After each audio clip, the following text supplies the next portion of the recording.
Hey guys, welcome to Green Bean Fiction. So in today's video we are gonna see, what if Deku became a dual-blade Jedi Prodigy?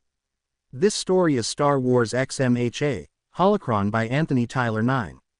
Before starting, make sure to hit that like button, as your one like motivates me to bring more stories, and subscribe the channel if you are new so you won't miss our latest videos. A long time ago, in a galaxy far far away, a massive planet is shown in the depths of space as we move in closer to the inhabitants and center on a woman on the streets of the slums. This planet is called Alderaan. The woman who was currently moving through the slum streets of the planet moved as fast as she could, as her belly was really large. Finally making it to her destination, she encountered a few droids who were moving about the building she had arrived in.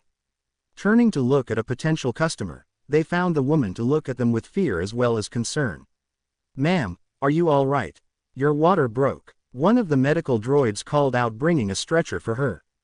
"Just get this baby out of me," the woman said, distressed. "This will take some time. We will need to put you under for this operation," the medical droid leader stated before pushing a small dosage of morphine into her body, knocking her out. Hours into the day, the medical droids had worked hard on her in order to keep the woman alive as well as get her child out of her. But with hours of hard work and labor complete, a baby boy was seen screaming in the arms of a medical droid as the woman woke up. Looking at the baby with eyes that only a mother could be happy with, she managed to hold the baby as he visibly calmed down in her arms. Although he had stopped crying, his tears still came as he let out sad babbles in her arms whilst she made sure to coo at him and calm his raging emotions. The woman would stare at her son with all the love in the galaxy, and she could only think of one name to give the child in her arms. He had a singular curl of forest green hair, and when he opened his eyes, the woman held out a small sigh of relief as the boy had emerald-colored eyes. "Your name will be Midoriya Izuku," the woman said, as she started to feed the baby. It had been 4 years since the mother had given birth, and she was in her home amongst the slums. She had been taking care of her son for the last 4 years of her life as a new mother, and she was having the worst time. Little Izuku had been a good child for her. He never asked for too many things, although he did wonder who his father was from time to time, but the mother just couldn't tell him. They had checked children for midichlorian counts every year. With this new life she was living far away from her past. She was an old Sith apprentice, and the fact she fell in love with a Jedi had caused her to be rejected by her original master, Sith Lord Plagueis. And with her being abandoned by her master for her having fallen in love with a Jedi at the time and had fornicated, he was not amused and sent death squads after her. So she lived on Alderaan, since it was one of the many core planets within the galaxy that Plagueis couldn't send his assassins for her.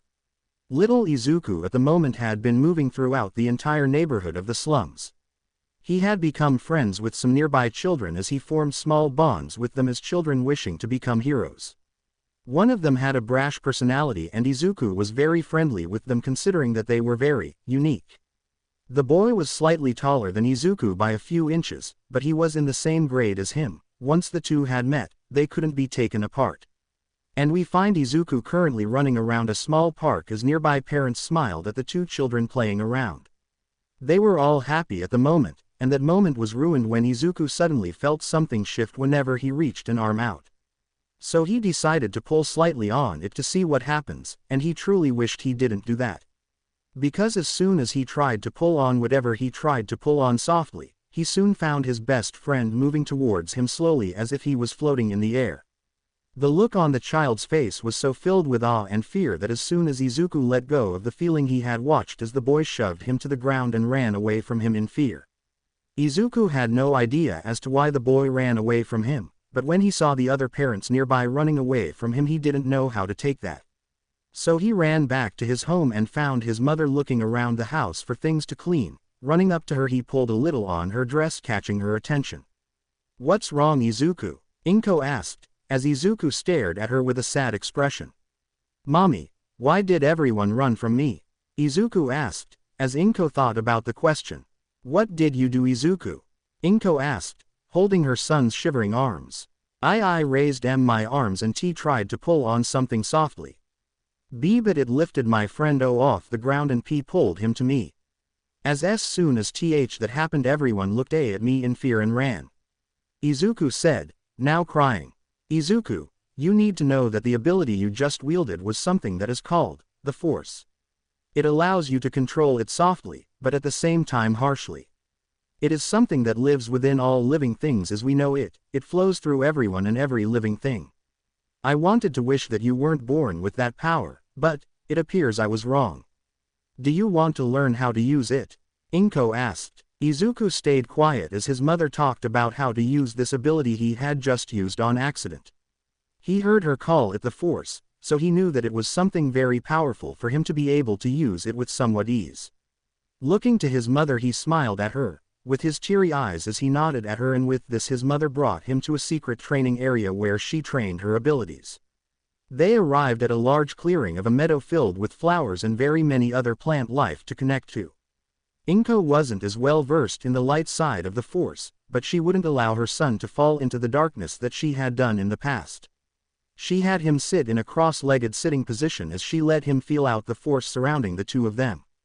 Now Izuku, you might not get this on the first time we do this.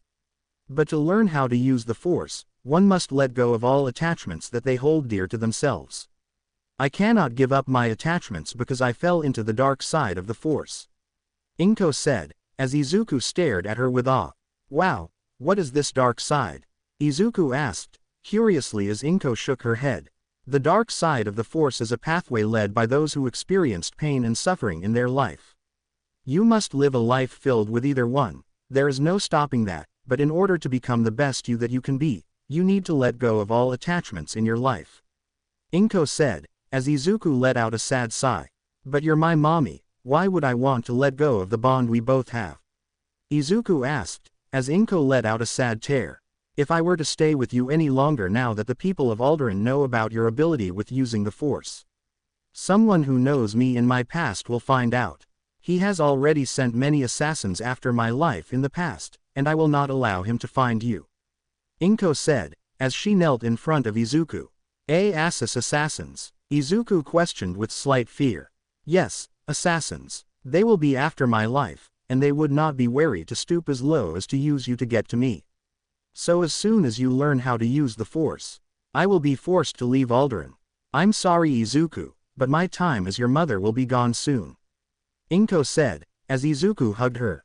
Don't worry mommy, when I become a hero, I will be able to save you. Izuku said, as Inko smiled at her son. For the rest of the day the two were seen training in usage of the Force. Izuku was being told to try and hold up some small pebbles as Inko tried to get a gauge of Izuku's full power as well as strength at the age of 4. Once she got up to the large boulders that Jedi use for testing one's strength with the Force, she knew that when Izuku lifted 2 of the alone as a 4-year-old, he was bound to be a prodigy within the Jedi Order. She smiled to herself at that. Her son had the drive as well as determination to bring balance to the galaxy, just like his father. The two would continue these little outings as training sessions over the next few months of Izuku's life. The boy was about to turn 5 when the worst day of his life had finally hit him with the largest temptation of falling to the dark side like his mother had. Assassins had finally arrived on Alderaan and they had managed to take his mother off guard and killed her. Izuku though had been nearby as he overheard her struggle and hid himself since he didn't want to become a burden to her. And he watched as they had blasters on their hips as they pulled them out and blasted her without warning. She fell to the ground dead within an instant. Everything happened too fast for him to really understand what in the world had happened. But as soon as the 2 assassins had disappeared from view, Izuku came out of his hiding spot and ran over to his slowly dying mother. Looking at the wounds on her body, he found 2 blaster bolt holes in her upper torso near her heart as the blood of her body fell from her chest and back. Mom, please don't die, Izuku cried as he held her arm. I'm sorry Izuku. Why you must go on, become a Jedi, like your father. Inko struggled to voice, her eyes slowly dimming from her life. Mom don't leave me, please, Izuku screamed as he shook her body, tears streaming down his face. It wouldn't be longer than a few minutes when Izuku soon found that he was all alone in the world, no galaxy. His mother was dead, his father was unknown, and he didn't know where the man was, and now he was without a home as well as parents to teach him. He walked away from the body of his mother, but not before he took her lightsaber from her hip as he stared at it curiously. Activating the ignition switch on the side, he watched as a beautiful crimson color came out of it, reminiscent of a flower being formed. And as Izuku let his feelings of sadness and loss move into the kyber crystal that his mother told him about, he let it flow with the justice as well as goodness of his heart. It took nothing more than a few moments when the crystal inside felt the purity of his heart and began to purify itself. It changed to a pure white color as Izuku smiled at the color a few moments later. Izuku traversed the alleyways of Alderaan. He had been on the run for a few days. It has currently been about a year since his mother was killed by assassins by a Sith Lord she had told him about. He was currently using his small stature to move throughout the entire alleyways of the slums running for his life. The person chasing him was a man in a robe. He never shown his face, and Izuku had accidentally bumped into him and had found a small coin that landed on the ground.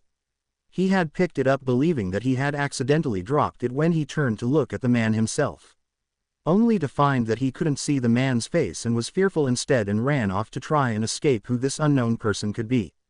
So, here he was, running through a small park before he felt himself be grabbed by an unseen force and lifted into the air. "So, you are the one who managed to steal my coin. I'm surprised that it took me a little bit to catch up to you. You are a strong one indeed." An old voice called out from behind him.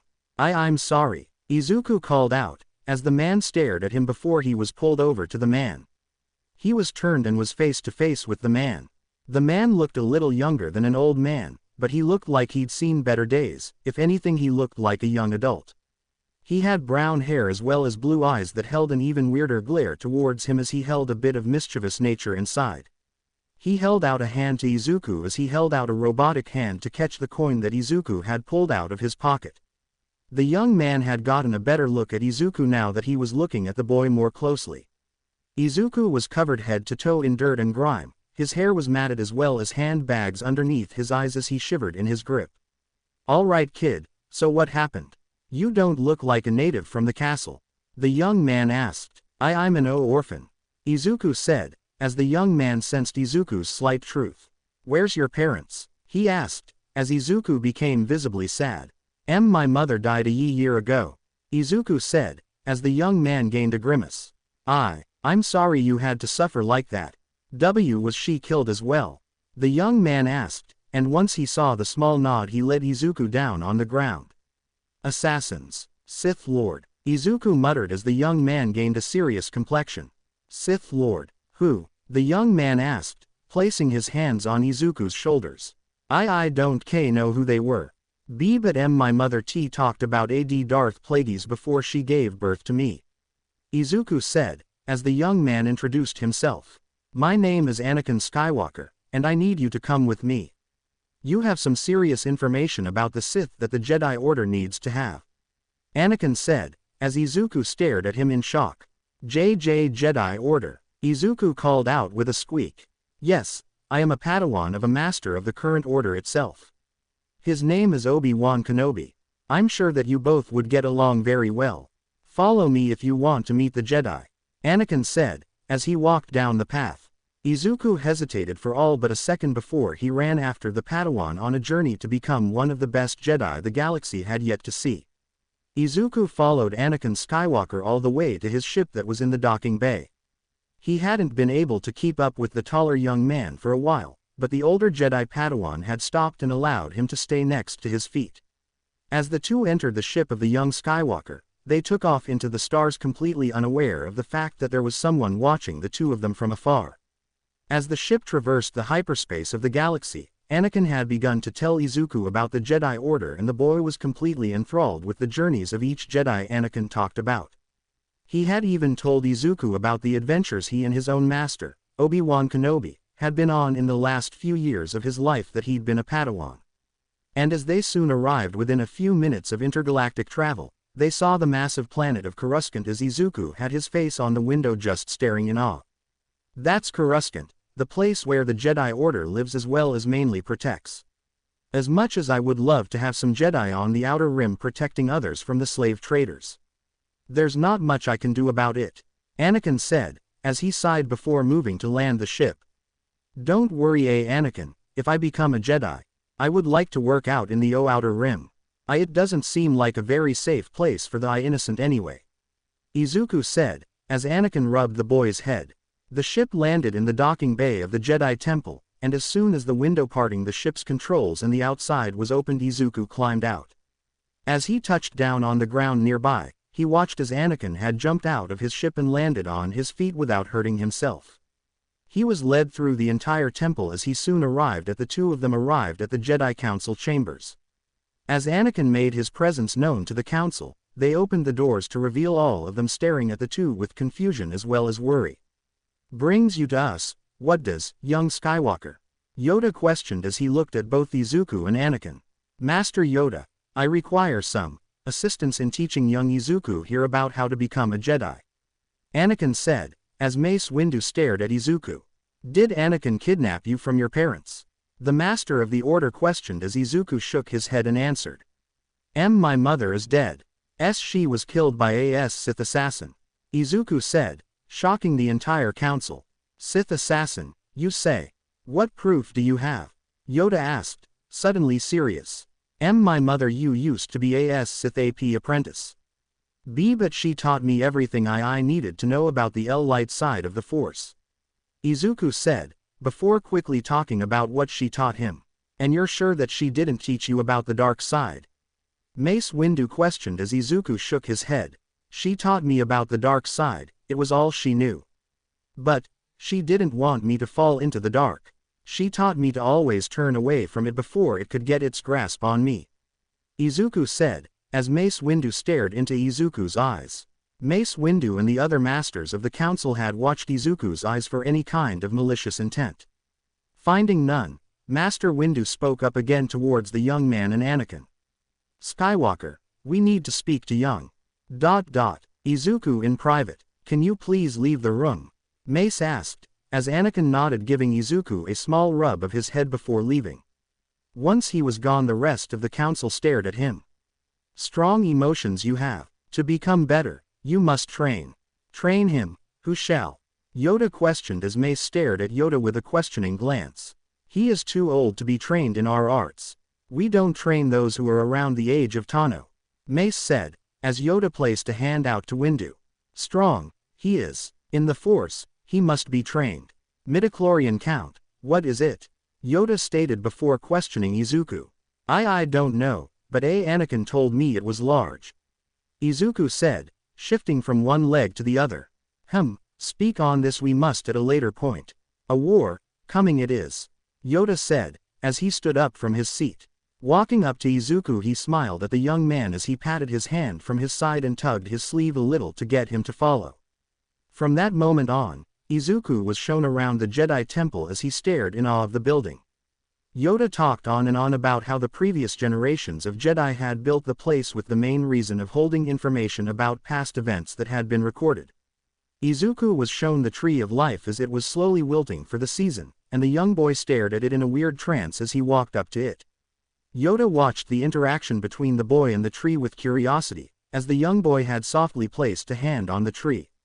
As the boy had stood there, Yoda smiled as he watched Izuku's energy within the Force balance out as his body visibly relaxed.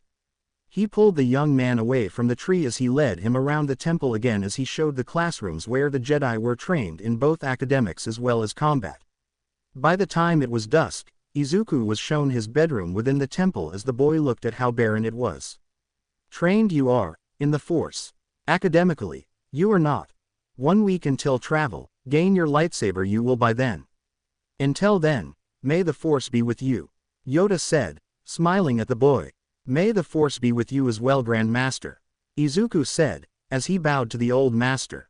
Once the old master left the room to the boy, he had explored the small space as he thought about everything.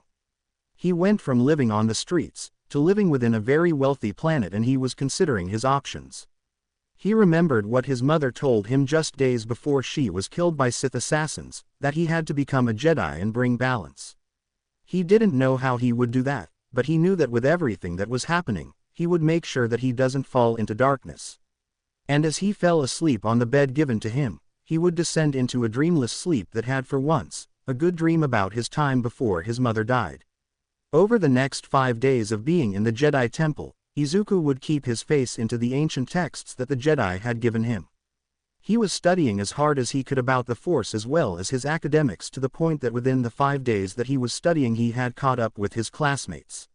He had strayed as far away from the other students considering his feral attitude towards how others reacted to him in the past. It had gotten to the point that the other students had written him off as a failure of a Jedi student within the temple. Izuku kept to himself though, and he had also recently met a Togrutan Padawan who was the Padawan of Anakin Skywalker himself. She had informed him that whatever he does to split himself from his peers to just not let it get to him, and to at least try and make friends. Although when he tried to put her words into action, he just was too shy to do it, considering the last time he had a friend, they had left him for possessing something that they couldn't use. But as soon as the last 2 days were done, Izuku and the rest of his class had gone to the planet Ilum to collect their Kyber crystals. Izuku stood next to Master Yoda as the old master kept a close eye on the young boy. He had felt some kind of emotion that was keeping him from talking to his classmates. And as he got a closer look into the boy's eyes, he soon found his answer. A dark past had caused him to be very wary of his peers, afraid of how they'd react to him. In the time that the old master had gotten to get closer to the young boy, he had learned that the boy was just feral in his mannerisms. And he was a little boy who lived on the street longer than he should have in hindsight, so he decided to stay closer to the boy to help him master his abilities within the Force before being chosen by a master to be trained. The group had exited the ship as soon as they landed on the snowy ground and traversed towards the mountain temple within the glaciers. As soon as they found their way into the glacier, Yoda closed the door behind them to prevent the blizzard of the planet to get inside. Walking towards the first fork in the road, he stood on a small rock pillar that had him staring down at each student. Enter this glacier and collect your crystal, you must. The Force will guide you, and you will find your crystal. Meet me here, when finished. Off you go, Yoda said, as he pointed his clawed hand to both directions. Izuku took the left before Yoda as he traversed the area within Ilum's glacier temple. He had looked at everything inside as he let the Force guide him to his crystal. He was in awe of everything that the temple held within. Izuku had been moving through the temple for a long while now. He still hadn't found his crystal to use and bond with. But as soon as he entered a very dark portion of the temple, he felt compelled to go further inside of it. And as he took the pathway into it, he soon felt a memory of his past, something that haunted him for a long time, come up in front of him. Inko stood tall against her assassins as they glared at her. The strange thing about this was when his mother told him to run, all he knew about this fight was that it was instant. His mother was dead, and he had hidden himself from the fight. But he was getting a view he had never seen before. Instead of falling to the ground, his mother's body had been replaced with a mirage as it disappeared into nothingness. And she jumped at the 2 assassins with great power and speed. He could almost not see how fast she was moving. She sliced the first assassin in half before turning to the second one as she clashed blades with them. They happily glared into her eyes as they started to exchange blows to one another as they landed kicks and punches on the other before using the Force on one another. Eventually though, the battle wasn't long in his memory as his mother was pierced through her back as well as her side. As she slowed in her movements, she fell to her knees before looking up at the assassins as they watched her fall over to her back. And as they stayed for a while to watch her die, they left as soon as they felt her energy within the Force fade.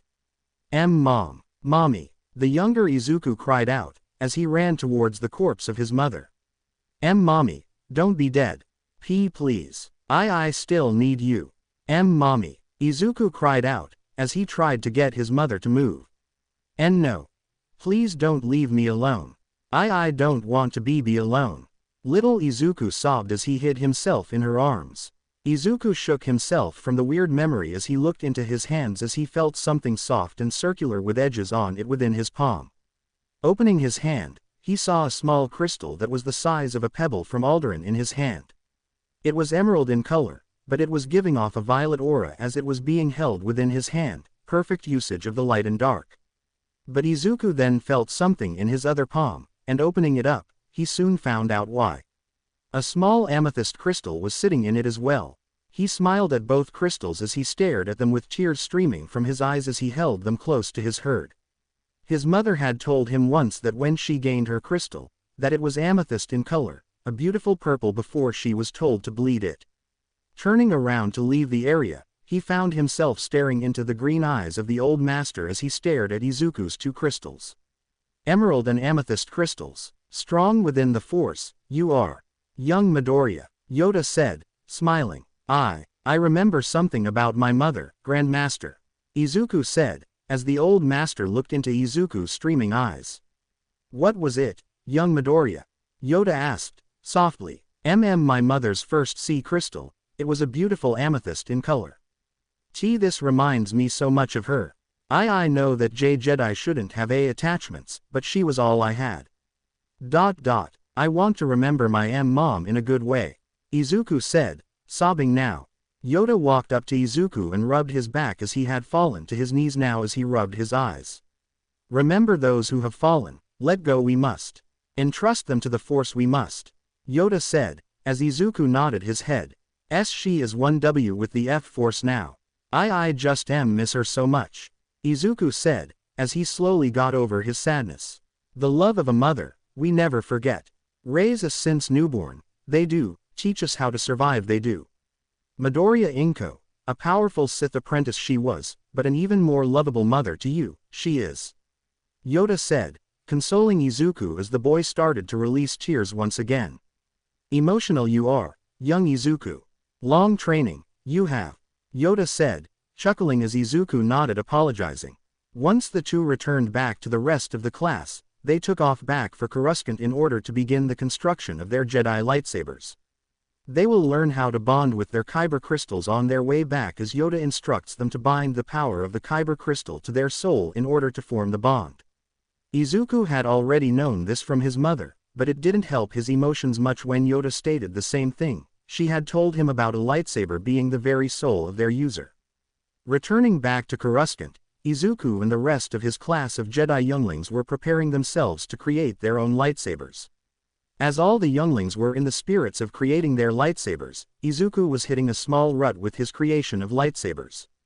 He had no idea how to create them in the way he truly wished for them to look like. He had tried over and over again to get them in the vision he had wanted them to appear as he wished but failed many times over. And as Yoda watched over Izuku from afar, he saw how the boy got slightly saddened each and every time he thought about how his lightsabers he wanted to look like failed. He would give the boy advice from time to time, such as not having them being made the way he wanted, but how the Force desired them to appear to look like.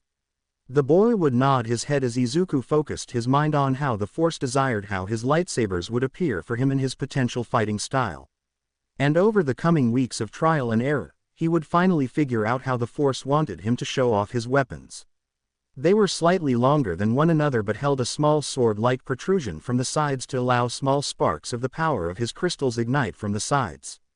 The other one had appeared to look like a small dagger as its blade was smaller compared in terms of length.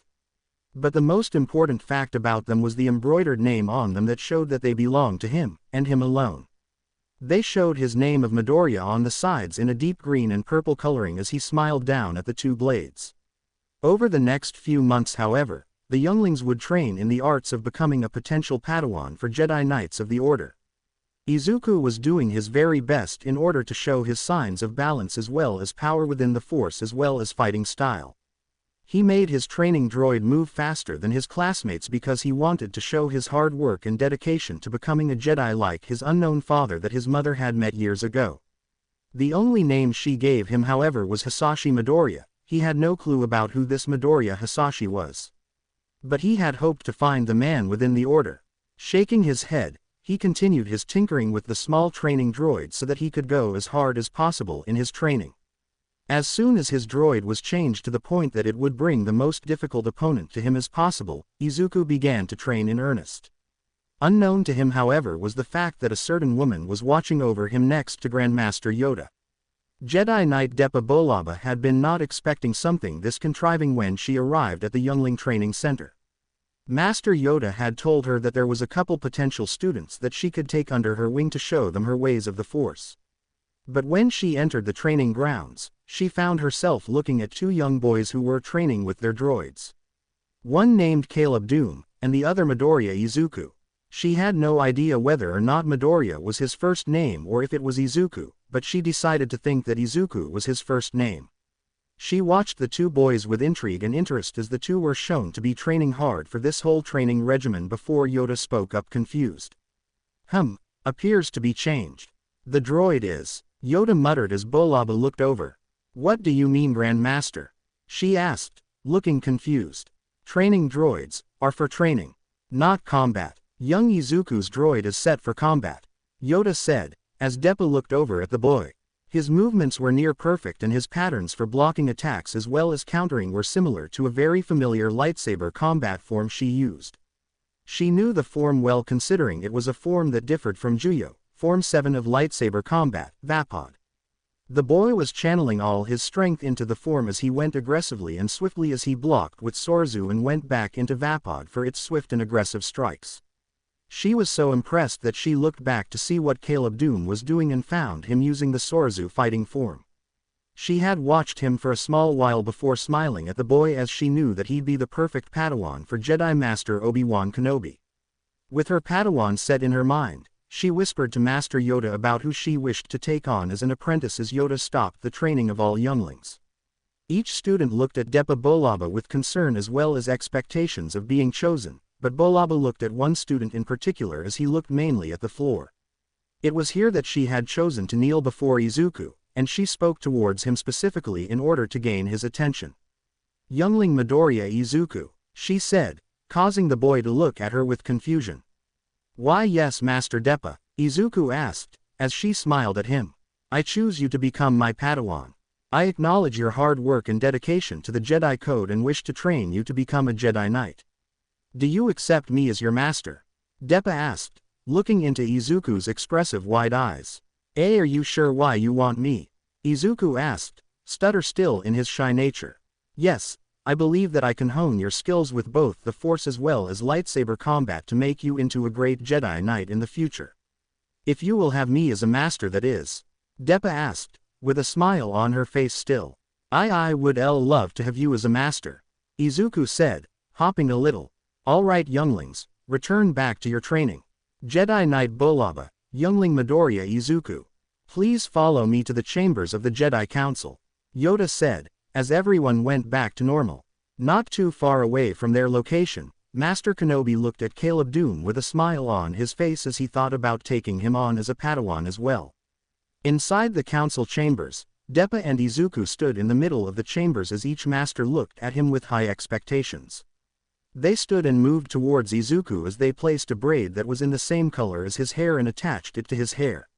Not too much longer, Depa moved with the masters as they placed their ignited blades just a bit over his shoulders as they spoke with the heavy weight of their words being beaten into his mind. We, masters of the order, decide that you, Midoriya Izuku, are chosen to be trained in the arts of the Jedi under Jedi Knight Depa Bolaba. We hereby knight you to become Padawan to Jedi Knight Depa Bolaba. Each master's voice called out, I will do my best in order to live to your expectations, masters. And I will do my best to make my master proud, Izuku said, as he kneeled once more. Rise, young Izuku, and train to become a Jedi Knight to start your own journey to become a Jedi Master.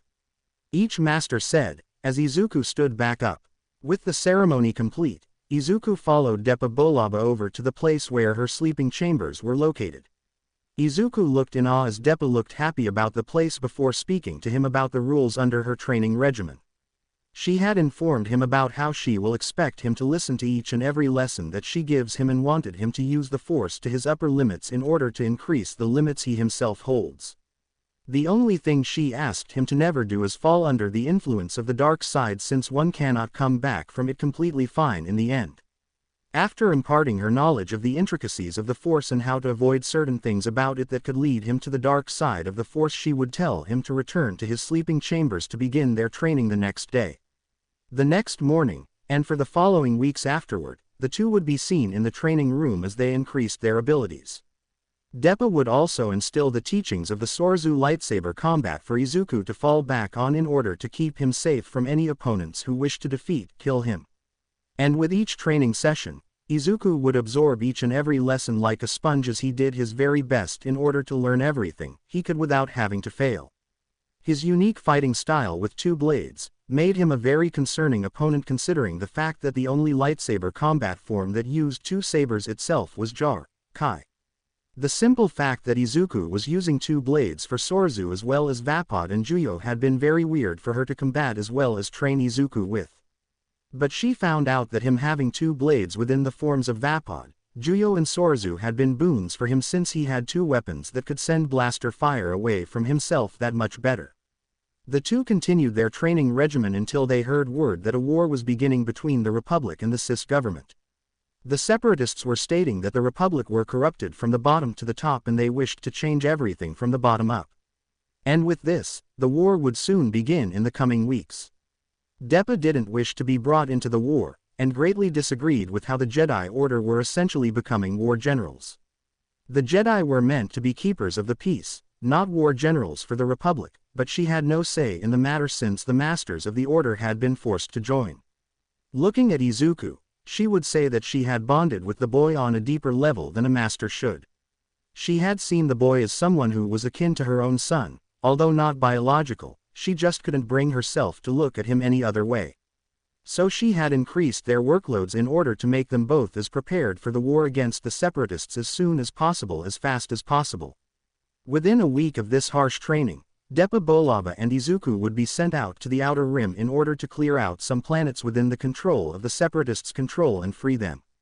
Izuku took to this as if it was his first mission being given to him that he had to complete perfectly, and over the last few weeks of training the boy, she had found that he was quite the strategist, and having him with her would provide her with a very, and much highly intelligent boy who could help out on strategies against their enemies.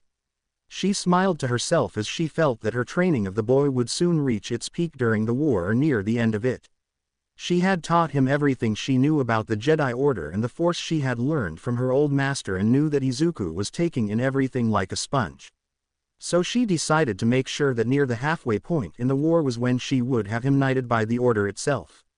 He was around 13 at this point in time, so he was very strong within both the Force as well as lightsaber combat. His mastery of Sorzu and Vapod was nearing the levels of masters themselves, and Juyo was nearing mastery as well. She had a good feeling that Izuku would become a master by the time the war was over, and she couldn't be any prouder than that. A massive ship loomed over the planet Ryloth, one of the Outer Rim planets within the known galaxy. The ship was moving slowly towards the planet as we move inside to see who are inside of the massive intergalactic spaceship. As pilots of the ship move about the place, we find our protagonist moving through the motions of lightsaber combat as he spars with his master, Deku Bolaba. He swung his blade upwards in order to have Bolaba try and slam hers down on top of his own in order to enter a lock. When she did as he suspected, he turned off his lightsaber as he reignited it through her guard as the small blade had been pointed at her neck. She stared at him for a moment before gaining a disappointed look on her face as she knelt down to look him in the eye. "What was that move you just did? That was not what we Jedi use against our opponents," Master Bolaba questioned as Izuku gained a guilty expression. I wanted to try something else to add into my fighting style. I act as though I am wanting a clash before turning my lightsaber off and entering their guard to take them down faster than they could react," Izuku said, shuffling his feet. "That is not how a Jedi fights," Bolaba said, looking slightly worried. I know it's not the Jedi way, it's something my mom taught me. She said that no matter who wishes to kill me, that I should use this technique in order to take them down so fast that they won't know what hit them until it was too late," Izuku said, as Bolaba nodded. Bolaba stood up and allowed Izuku to wallow in her disappointing aura as she left the room. No sparring until they reached the planet would suffice as a punishment in her eyes. Bolaba continued walking through the halls of the ship as she entered a small communications display inside the chambers where she was sleeping in currently. Turning on the communicator to Coruscant, Bolaba waited until the person she wanted to speak to would pick up. As soon as Master Yoda appeared on the hologram, he looked at Bolaba confusedly before speaking to her in a calm manner. "Something wrong, there is?" Yoda questions. "Master Yoda, have you ever heard of a technique where a Jedi turns off their lightsaber in combat and enters another's guard in order to either incapacitate or kill their opponent?" Bolaba questioned, as Yoda gained a thoughtful expression. "Ask this, why are you?" he asked, looking concerned. "My Padawan, Midoriya Izuku, has just used this technique and I am very worried about his mindset when it comes to battle. Bolaba said, as Yoda nodded. Wears his heart on his sleeve, he does. Predicament this is. Done this before, he has. Yoda inquires as Bolaba shook her head. Instill in him, the way of a Jedi. Wherever he got this style, we must remove. Yoda said, as he looked determined. Master Yoda, it was from his own mother. It was a lesson instilled in him from a young age, apparently it was during a time when he and his mother worried about assassins. Bolaba said, as Yoda gained sad expression. Fix this we cannot, instilled behavior it is. Teach him, we must. Yoda said, before turning the communicator off. I still don't understand him sometimes. Bolaba muttered as she laid on the bed nearby to get some sleep. Izuku was sparring in the combat training room of the ship alone. He had been thinking about what he had done to his master and felt guilty about it. He didn't mean to hurt her feelings about all her teachings, they were really helpful, but he felt as though that if a Jedi warrior wanted to end a fight early on against an opponent, then it was logical. As a warrior you shouldn't let a fight pan out because of something like honor, you are up against someone who is after your life. You should treat your enemies who wish for your death with the same kind of treatment they give you. If they wish to use dirty tricks, then the Jedi should too. It was how Izuku was able to stay alive within planet Alderaan. Finishing his training for the day, Izuku left the training room and was exploring the ship as he thought about what he did to his master. Looking at it from her perspective, he had just disgraced her so massively that he had taken her training and spat in her face. He needed to make this right.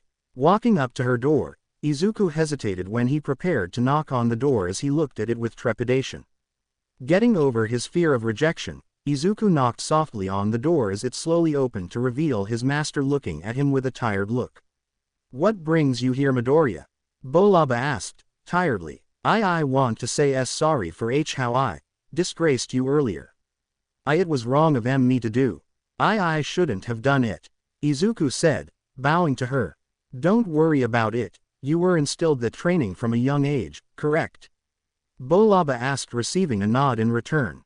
Then you aren't in trouble right now, just know that you had disgraced me greatly with your action.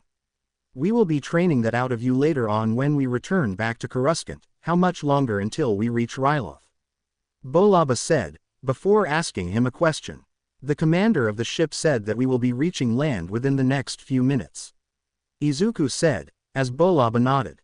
With Bolaba re-entering her room, Izuku left her to her devices as he walked to the docking bay of the ship in order to prepare for his mission with his master. It wasn't until much later that Bolaba returned with both of his lightsabers and one of her own. She sat down next to him as they prepared for the ship to make landfall on the planet in order to begin their mission of putting a Jedi presence on the planet. Within a few moments, the ship had touched down on the planet and began to hover over the planet's docking bay for the ship itself. Once landed, the commander of the ship remained on it in order to refuel on whatever the ship required for fuel. Bolaba and Izuku walked through the docking bay in order to get a lay of the land outside of it when they were approached by some Ryloth inhabitants. It was a mix between humans and many other races of the cosmos who were living on the planet in peace. But there was something off about the planet that the two had immediately picked up on. The presence of the dark side of the Force was present. They moved through the streets as they looked at each and every Twi'lek inhabitant as they moved throughout their days. Each one seemingly seemed attuned to the Force but chose not to become a Jedi considering their life on the planet. The two traversed the planet in search of the dark side's presence on such a planet within the outer rim of the galaxy. They soon found the dark side presence as it was Count Dooku of the CIS government of the Outer Rim. As the man continued declaring that the Twi'lek's planet would be used for their ability to take over the Republic, Izuku and Bolaba immediately ran back to their ship, hiding their presence from Count Dooku. Once they arrived at the ship, they entered the conference room of the ship as they called up for the Jedi Council. As soon as the council appeared on the hologram, they all noticed the slight worried looks on the two's faces. Discover something, you did? Yoda asked, as Bolaba nodded. Masters, the Count of Sorrento, Dooku has been seen on Ryloth.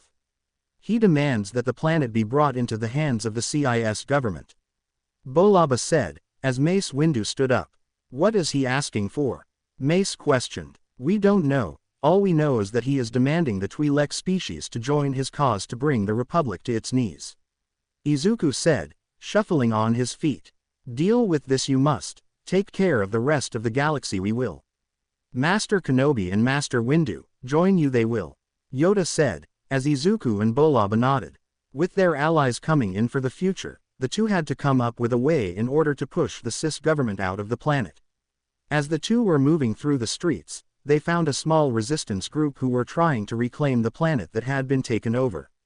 The man was a Twi'lek who had been a very political man who was very keen on democracy in the galaxy. He was looking for allies to assist him in taking over his planet from the grips of the CIS government who were attempting to turn this place into a slave-driven supply base. Following the Twi'lek towards his hidden base within the planet, Izuku was completely unaware of the whole clone army that were under their control. Each resistance group had been showing different kinds of Twi'leks who were very favorable to the Jedi. They had seen Izuku and Bolaba as the ones who would try and save them from the grips of the CIS government and Count Dooku. And they immediately began to make plans for the Twi'leks to take down the corrupt politicians within the capital. Whilst this was happening, the Jedi Masters Mace Windu and Obi-Wan Kenobi and Jedi Knight Anakin Skywalker with his Padawan Ashoka Tano were soon to arrive within the next few hours to assist on the ground.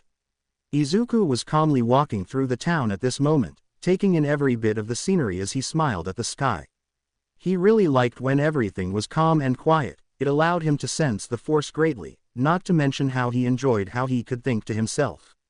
He was currently thinking about how he should take on the Cis government should they launch an attack on the base of operations for the Twi'lek resistance. But he didn't have to wait long before he was found by a small tangent of Cis battle droids who raised their weapons at him and called out to him. Stop! You are violating the law. One of the battle droids called out. What law? I have just been walking around here. Izuku said, as he looked confused. We have been given express orders to shoot anyone who is not following the law that Count Dooku has instilled on the planet. Men, fire at the boy. The leading battle droid said, as a hail of laser fire descended upon Izuku. Pulling out his lightsabers, Izuku deflected each and every laser blast towards each and every battle droid. He jumped, dodged, and weaved through the small tangent of the droids before calling up his master about how the Cis government are attacking the capital now. And with that, the resistance had appeared out of nowhere as they saw Izuku defending himself from laser fire. Running near him, they all started blasting the droids who were just marching towards them without a stop for them in sight. Izuku spun his blades around as he launched into the fray, his master not far behind as she placed her back to his as they both took down massive amounts of droids. Once the last droid from the tangent that Izuku was defending himself from were decimated, they all disappeared into the daylight through the alleyways and disappearing into the sewers. They continued through the sewers until they found the main force of the rebellion for the Cis in a large battle of their own as a massive army was pushing through their barriers as well as scouted buildings. They shot down any Twi'lek who were fighting against them, or whoever was nearby who could be used against them. Izuku ran in front of a massive blaster bolt from a tank and used both his sabers to send the blast back at the tank, thereby disabling it. Turning to look at the Twi'lek woman and her child, Izuku stood tall as he spoke to them in a commanding but soft tone. If you want to live, get away from here and follow the resistance. Me and Master Bolaba will hold them off here, Izuku said, as the mother Twi'lek had ran off with her baby in her arms. So now that you are a hero to someone, want to tell me why you are fighting on the front lines? Bolaba quipped as Izuku grunted as he took down a couple droids. Well, I was just going for a walk around the city, give myself some peace and quiet from the base. But I encountered the small tangent of droids and defended myself when they decided to shoot at me. But I don't know why I am here either, I just didn't want to let you go out here alone, I guess. Izuku said, as he blocked a few blaster bolts from the droids as they had neared his master. Far be it from me to accept help from my Padawan. I expect you to fully realize that you will be grounded from missions on the front line for a bit after today. Bolaba said, as Izuku gave her a harsh nod. Will do, master, but we should probably move away from here. We won't win like this. Izuku muttered as he used the force to force push a large amount of the droids away. Follow me, Izuku, and trust in the force, Bolaba said, as she ran with her back to the droids. With the two retreating back towards the resistance who were gathering their supplies for another defense, Bolaba and Izuku heard the Twi'lek in charge speaking. He was mentioning about how they would not allow the Sis to take their homeworld away from them in order to boost their own morale. From here on out, they were going to fight as hard as possible until Jedi reinforcements arrived on the scene to assist. As it turned out, this was the right move by the Resistance, as multiple ships belonging to Jedi Knight Anakin Skywalker, the 501st Legion, had arrived on the planet to turn the tides of battle. Izuku and Bolaba were fighting the droids alone at this point in time. Jedi Knight Skywalker was still on the bridge of his ship as the battle below was still taking place. Izuku had been training under Bolaba for about a few months now, ever since he was accepted into the Jedi Order. But with this planet being the first planet to be attacked by the Separatist Council and Order, they needed to keep it within the realm of the Republic. Izuku and Bolaba swung their lightsabers as they sent blaster bolts back towards the droids who fired them. Izuku jumped and countered each attack thrown at him as he used the Force to guide his actions against them. It was about 15 minutes into their fight against the millions of droids that Anakin Skywalker had made his appearance on the battlefield. Both him and Bolaba worked together in order to keep Izuku from being hurt, but at the same time destroying as many droids as possible. With the trio of Jedi protecting the Twi'leks from any danger, that provided the moral support they needed to fight back even harder. The clones had teamed up with the Twi'lek warriors as they took cover and shot towards the millions of droids that were blasting laser weaponry at them. Anakin showed his prowess as well as skill when deflecting blaster bolts that flew in his direction and had them fly back towards the one who shot them. Izuku mimicked the same fighting style that Anakin used as he countered each attack and then switched into Sorzu in order to have the perfect defense. Hours would pass as the battle raged on between the two forces, and looking to the sky the clones would see more ships dropping droids onto the planet to overwhelm them all. Anakin had then decided to show his strength within the Force as he raised his arms into the air as he grabbed the dropships with the Force itself. Izuku watched with Bolaba as the hundreds of ships were grabbed by the Force itself and pulled into the atmosphere and slammed into the ground, creating massive explosions. With the large amount of backup for the droid armies taken down, they had a limited amount of time before General Grievous would arrive to provide support for the droid army. And as this timer was set, Izuku, Anakin and Bolaba would all enter the battlefield as they took down hundreds of droids at a time as they pushed the front lines. The clones joined the three Jedi all around them as they pushed the droids into retreat as they rushed back to their ships that were docked on the planet itself. And with the droids in retreat, Anakin allowed them to leave since they might come back with a bigger force of foes. Something that he wanted to test his strength on to see if he really was the chosen one based on Qui-Gon Jinn's prophecy. Inside the Twi'lek Resistance base of operations, Izuku and Bolaba were inside the cafeteria as they collected their food. The battle was long and hard, but they had managed to destroy enough droids to keep the planet safe from any and all enemies. With Anakin remaining on the planet itself, the chances of the Separatists coming back for it would drop like a mile. Based on what Izuku had been learning from Bolaba, the war between the Separatists and the Republic had been going on for around a few months since he was her Padawan. He had asked her many times over how she was able to utilize the Force to the maximum she had used it. She replied many times that the Force is an ability that very few can master within their lifetime, much less to the amount she had done. But she knew that because of his analytical abilities he would be capable of mastering any form of combat within months before mastering the Force in about a year. She put that much faith in his abilities that he wanted to prove her right in her thoughts that he could master both the Force as well as any lightsaber combat form within 2 years. So he decided to ask her if she could teach him the ways of all forms of lightsaber combat, that way he knows how to combat it when he comes across a certain individual who blocks his path. She told him that she would, so long as he doesn't continue to do this for power alone. Many lose their way in the Force due to a gain of power. Izuku told her many times when he asked, that his power was perfect the way it was, if he gained more power within the Force that was just a side effect of his training. Something that she smiled to him about because of his blunt attitude as well as humble thought process. And as they trained inside of a training facility within the base, the Twi'lek Resistance warriors watched as the two used their lightsabers in combat. The two danced around one another as one used a powerful lightsaber combat form, whilst Izuku used an entirely defensive form. Bolaba was teaching him how to utilize the Sorzu form of combat without even thinking, wanting him to fall back on it for perfect defense. He could learn more from Kenobi since he was the true master of Sorzu's combat abilities, and he could learn from each master on the council about their ways of fighting. But for him and her, she would be having him perfect his movements with using two fighting styles of combat. Ataru and Sorzu. Over time the training between the two caused those around them to bet on who'd win, although Bolaba was the master, some thought that Izuku would win. Mainly because of the fact of the master should be weaker than the student. And the student should rise in power to defeat the master before becoming one themselves. Izuku in this fight, however, didn't rely on his battle prowess entirely. No, he focused mostly on feeling out with the force on where to block a strike against his master. And this coincidentally caused the master and apprentice to dance around the training ground as if they were actually dancing instead of battling one another. Bolaba was so proud of Izuku from how far he'd come in terms of training, it appeared as though the planet itself was giving Izuku praise as a small flower had fallen from a tree and landed in his bush of hair. It landed right above his eye, and as Bolaba went for a strike against her Padawan in order to finally give him defeat, a vision appeared before her. It wasn't much of a vision but a flash of the future, as it showed Izuku still wearing the flower in his hair.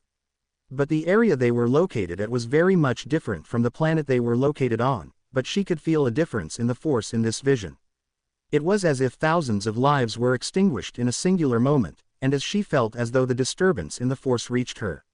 She knew what to do in that vision. She pushed her much older Padawan out of the way as she blocked blaster fire from an unknown force. And as Izuku looked at her in worry, she told him in the vision to escape and survive, something he did after tossing her his weapon. When the vision's flash of the future had ended, she swiped her blade in a motion that Izuku had never seen before. As soon as his lightsaber had swung in order to block her own strike, he noticed a change in her attitude as she swung at an impossible angle to block, considering he was already moving. And within seconds, his block was then countered immediately, and he was kicked to the ground literally seconds later by his master, who placed the blade at his face. "You've grown in the force, Izuku. But not enough to defeat me in combat itself," Bolaba said, with a smile. "I know. I noticed that when you used an angle that I couldn't block in time." "What happened? I saw your face become disturbed," Izuku asked as Bolaba looked at the sky. "I had a brief flash of the future. We need to tell the council about this," she said, leading him away from the training room. "Was it really that bad?" Izuku asked, as Bolaba nodded. They both reached a communicator within the Twi'lek Resistance's building as they called for the council. And as fast as they made the call, the entire council of Jedi Masters had answered their call, but Yoda's expression was one of grave implications. Bolaba had to have seen it as well, as she froze slightly before schooling her features as she stared at her once good master. "Master Yoda, I have urgent news," Bolaba said, as Yoda grimly nodded. "Grave news, we have as well," Yoda replied. "Well, I had a brief flash of the future, master," Bolaba stated, causing the other masters to let out a shocked gasp. "What vision did you inquire?" Yoda asked, curious. "It was of a future event that happens. I have no idea when, but it felt as though thousands of lives, Jedi lives, were extinguished in an instant. Not only that, but I was fired at by an unknown force. All I know was that they were behind me, master," Bolaba said, as Yoda grimly nodded. "Found out the reason Dooku left, we have," Yoda said, taking in Bolaba's words. "What was it, master?" Bolaba asked. "Disillusioned to the Jedi Order, Dooku has joined the Sith." "He did. Destroy the Sith we must," Yoda stated as if it was a fact. "With all due respect, Master Yoda, why would Master Dooku change sides? There has to be a reason other than him being disillusioned with the Jedi Order," Izuku blurted out, before covering his mouth. Yoda looked at Izuku with an expression that bordered on a slight anger underneath that was schooled immediately, but held a hint of actual curiosity within his eyes before the old master shook his head at Izuku's declaration. "Changed sides he has, enemy to the Jedi Dooku is," Yoda said, his vision completely clear. "But what if the Sith came to him first?" Izuku questioned, causing the other masters to glare at him. "What are you implying, Padawan Midoriya?" Mace Windu asked, his face a grave anger deep within a neutral expression. "What if, When Dooku was at his most vulnerable state emotionally, the Sith came to him and got him to join because of his emotional state. Izuku asked, as Bolaba looked at him with curiosity. How would Dooku be so emotional during the time he would be recruited into the Sith? Master Kenobi questioned. Well, did he have anyone close to him that he looked at very dearly? Izuku asked, as Kenobi gained a recognitional expression. My former master was Dooku's apprentice. Not only that, but he was the one Master Dooku was very close to during my time as his Padawan. Kenobi said, as Izuku nodded. What if Dooku's Padawan's death caused him to become disillusioned with the Jedi Order, making him so emotionally vulnerable because he lost his Padawan that the Sith managed to recruit him? Izuku said, as the Jedi nodded. Makes sense, that does. But when is the question? Yoda said, as Izuku thought about it. Was there a funeral for Master Jin? Izuku asked, as Yoda's expression softened. There was, on Naboo it was. Alone Dooku was within the temple. Yoda said, his face becoming much sadder. Then that is when the Sith struck a recruitment for Master Dooku. He got to him when he was at his lowest emotionally by having him disillusioned with the Jedi. Izuku said, as everyone within the room became much more grave in their expressions. Yoda thought about the implications about his Padawans fall into the dark side of the Force. He couldn't bear the fact that Dooku allowed himself to feel such emotions at the loss of his Padawan. Although he knew that kind of pain, he had come to terms with that over the hundreds of years he'd been alive. After all, he was a knight during the High Republic era. Shaking his head at this information, he looked to Izuku and Bolaba as he gave them a small smile. Many revelations we have. Protect the galaxy we must. On guard we must stand. The Sith hide in the shadows. Yoda stated, as all the Jedi nodded. We will inform you of your next mission, Master Bolaba, Padawan Izuku Midoriya. You are dismissed from this council meeting. Mace Windu said, as the hologram ended. Looking at her Padawan, Depa stared at him in slight awe before she kneeled to be eye level with him. She smiled at him before putting the boy in a hug that allowed her to show him some love he desperately needed. She knew about the fact that he'd wanted a motherly figure within his life. Not only that, but she knew that if she were to die in the future, it would probably break him mentally. She then made a decision to make sure to never die, and only do it if it was necessary in the future. 3 years have passed since the talk between Master Yoda, Master Windu, Master Kenobi and Izuku's own master in Depa Bolaba. They had split up throughout the entire war against the Separatists as the Jedi Order was split the farthest it had been for a very long time. Izuku, however, was in his first year as a Jedi Knight within the war, the wartime having been enough experience for him to become a Jedi Knight in the Jedi Order as a whole. He was currently, however, running through a forest as he was being chased by multiple battle droids. Jumping over each and every tree leg as well as brushing branch with speed and agility as he made sure to escape them. Making his way through the stated path on the map he held, he finally made it to the area his master had told him to meet up with her. Landing in a small pothole, he touched down softly on the ground as he looked at his surroundings, seeing his master smiling at him. Her aged appearance showed that she was growing weary in the time of war, and she was clearly hoping that the war would end soon. Most Jedi were hoping that it'd end soon, because of the fact that they wanted peace already within the galaxy. Walking into the secret compartment of the small hiding area, they waited as the battle droids landed in the middle of the pothole. Looking at one another, they sprung the trap as multiple people appeared from their hiding spots with blasters in their hands. They wore some kind of white armor and helmets of differing colors. But the leader of that kind of group was wearing the colors of green and brown as they pointed their blasters at the robots. He glared in the direction of the battle droids as they stumbled up to their feet as they pulled out their own blasters. Fire! The leader of the group called out, as blaster fire was shown everywhere inside the pothole. A few hours later, Izuku, Depa as well as their contingent of warriors had exited the pothole and were clamoring to their speeders. Getting into them, they all headed towards the Separatist headquarters on the planet of Baldemnik. As they raced through the lush forests and reaching the beautiful mountain range that held the main city within the planet, they attacked the base of operations for the Confederacy. Izuku leapt off his speeder as he pulled out his dual lightsabers as he initiated his lightsaber style of Form 7 Vapod. Depa had jumped from her own speeder as well as she joined the fight next to her student as they both pushed through the front lines. They were both unaware of the fact that the Kanmi were making a coup d'etat against the Confederacy as they were joined by them. They fought the Confederacy to the point that they couldn't stay on the planet, and as their forces had retreated from the planet. Izuku smiled at how they were fleeing with their tails between their proverbial legs, but he noticed something coming in to attack him and his master from behind. Blocking the attack with his lightsabers, he watched as the Kanmi were glaring at them throwing rocks. "Leave our planet alone. We will not be joining neither the Confederacy or the Republic," they called out, as Izuku looked to Deppa. "Do not worry, we do not plan on taking your resources. We just came here to liberate you all from your slavery," Deppa said, softly as they all stared at the two. "We thank you for your service, but now we must get back to work.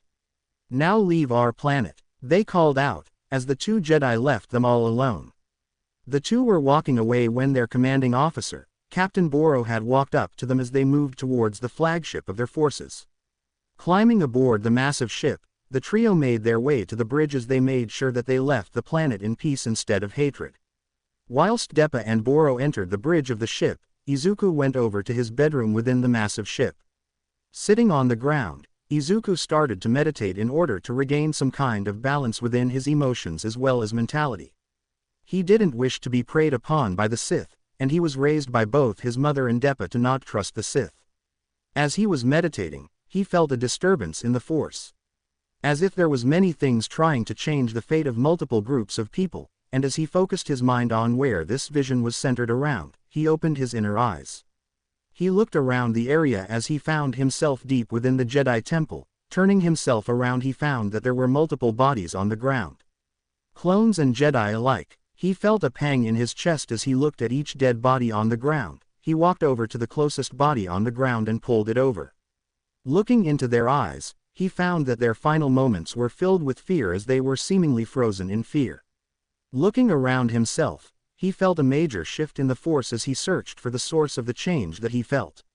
Walking around the Jedi Temple, he soon found the source of it as he stared at a cloaked figure holding a blue lightsaber in his hands.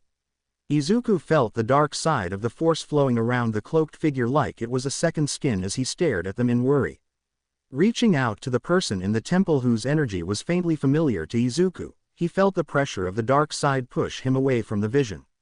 Waking up inside of the room, Izuku felt sweat falling down his face in treasure droves as he tried to gather what in the world the Force had shown him. Standing up from his seat on the ground, he forced the door open as he rushed over to where his master and the clones they were in charge of were last located. Running through the halls, he eventually made it to the bridge of the ship and found Master Bolaba talking to the Jedi Masters within the Jedi Council room on Coruscant as a hologram. Standing outside of view from the others, he kept his presence concealed as he waited for their meeting to end. He watched as Anakin Skywalker was chosen to become a member of the High Council but was not given the rank of Master. Izuku knew that this was because of the simple fact that he hadn't trained a Padawan into knighthood as of yet, since Ashoka Tano wasn't a Jedi Knight and was expelled from the Order a few months back. But he felt as though Anakin deserved to at least earn the rank of Master from how long he'd spent as a general of the Republican army within the galaxy. He has so many wins under his belt within the war that it should have given the young man the rank of Master, but for some reason the Masters within the High Council just wouldn't give it to him. He knew that Anakin had been becoming more and more agitated as of late ever since the Jedi essentially turned on one of their own. And the Chosen One's anger towards the Jedi as a whole was clearly warranted, but if he continued down this anger-filled path of hatred towards the Jedi, he would become preyed upon by the Sith. That was when he realized that Anakin and the person in his vision had the same familiar energy that he could sense within his vision earlier. Keeping his mouth shut, he waited until Deppa had turned off the transmission and turned around before announcing his presence. "Izuku, it's been a while. How was your meditation?" Deppa asked, looking into his eyes. "It's been fine, but I am afraid that I have bad news right now." "Master, I saw a vision of the future," Izuku said, his eyes slowly becoming fearful. Master Yoda said that to those who gain those visions they're never really pretty. "What happened in it?" she questioned. "That's just it. I don't know how, but the Jedi Temple was burning. Not only that, but there were dead bodies on the ground everywhere inside of the temple itself. Bodies both clones and Jedi alike, younglings as well as many others were laying on the ground in pain and suffering. Izuku said, placing a hand over his mouth. I can imagine that it was a really hard pill to swallow. She said, as Izuku shook his head. That wasn't even the worst part. Izuku said, as he sat down. What did you see that was worse than that? She questioned, cautious. I saw someone who bore Anakin's force energy.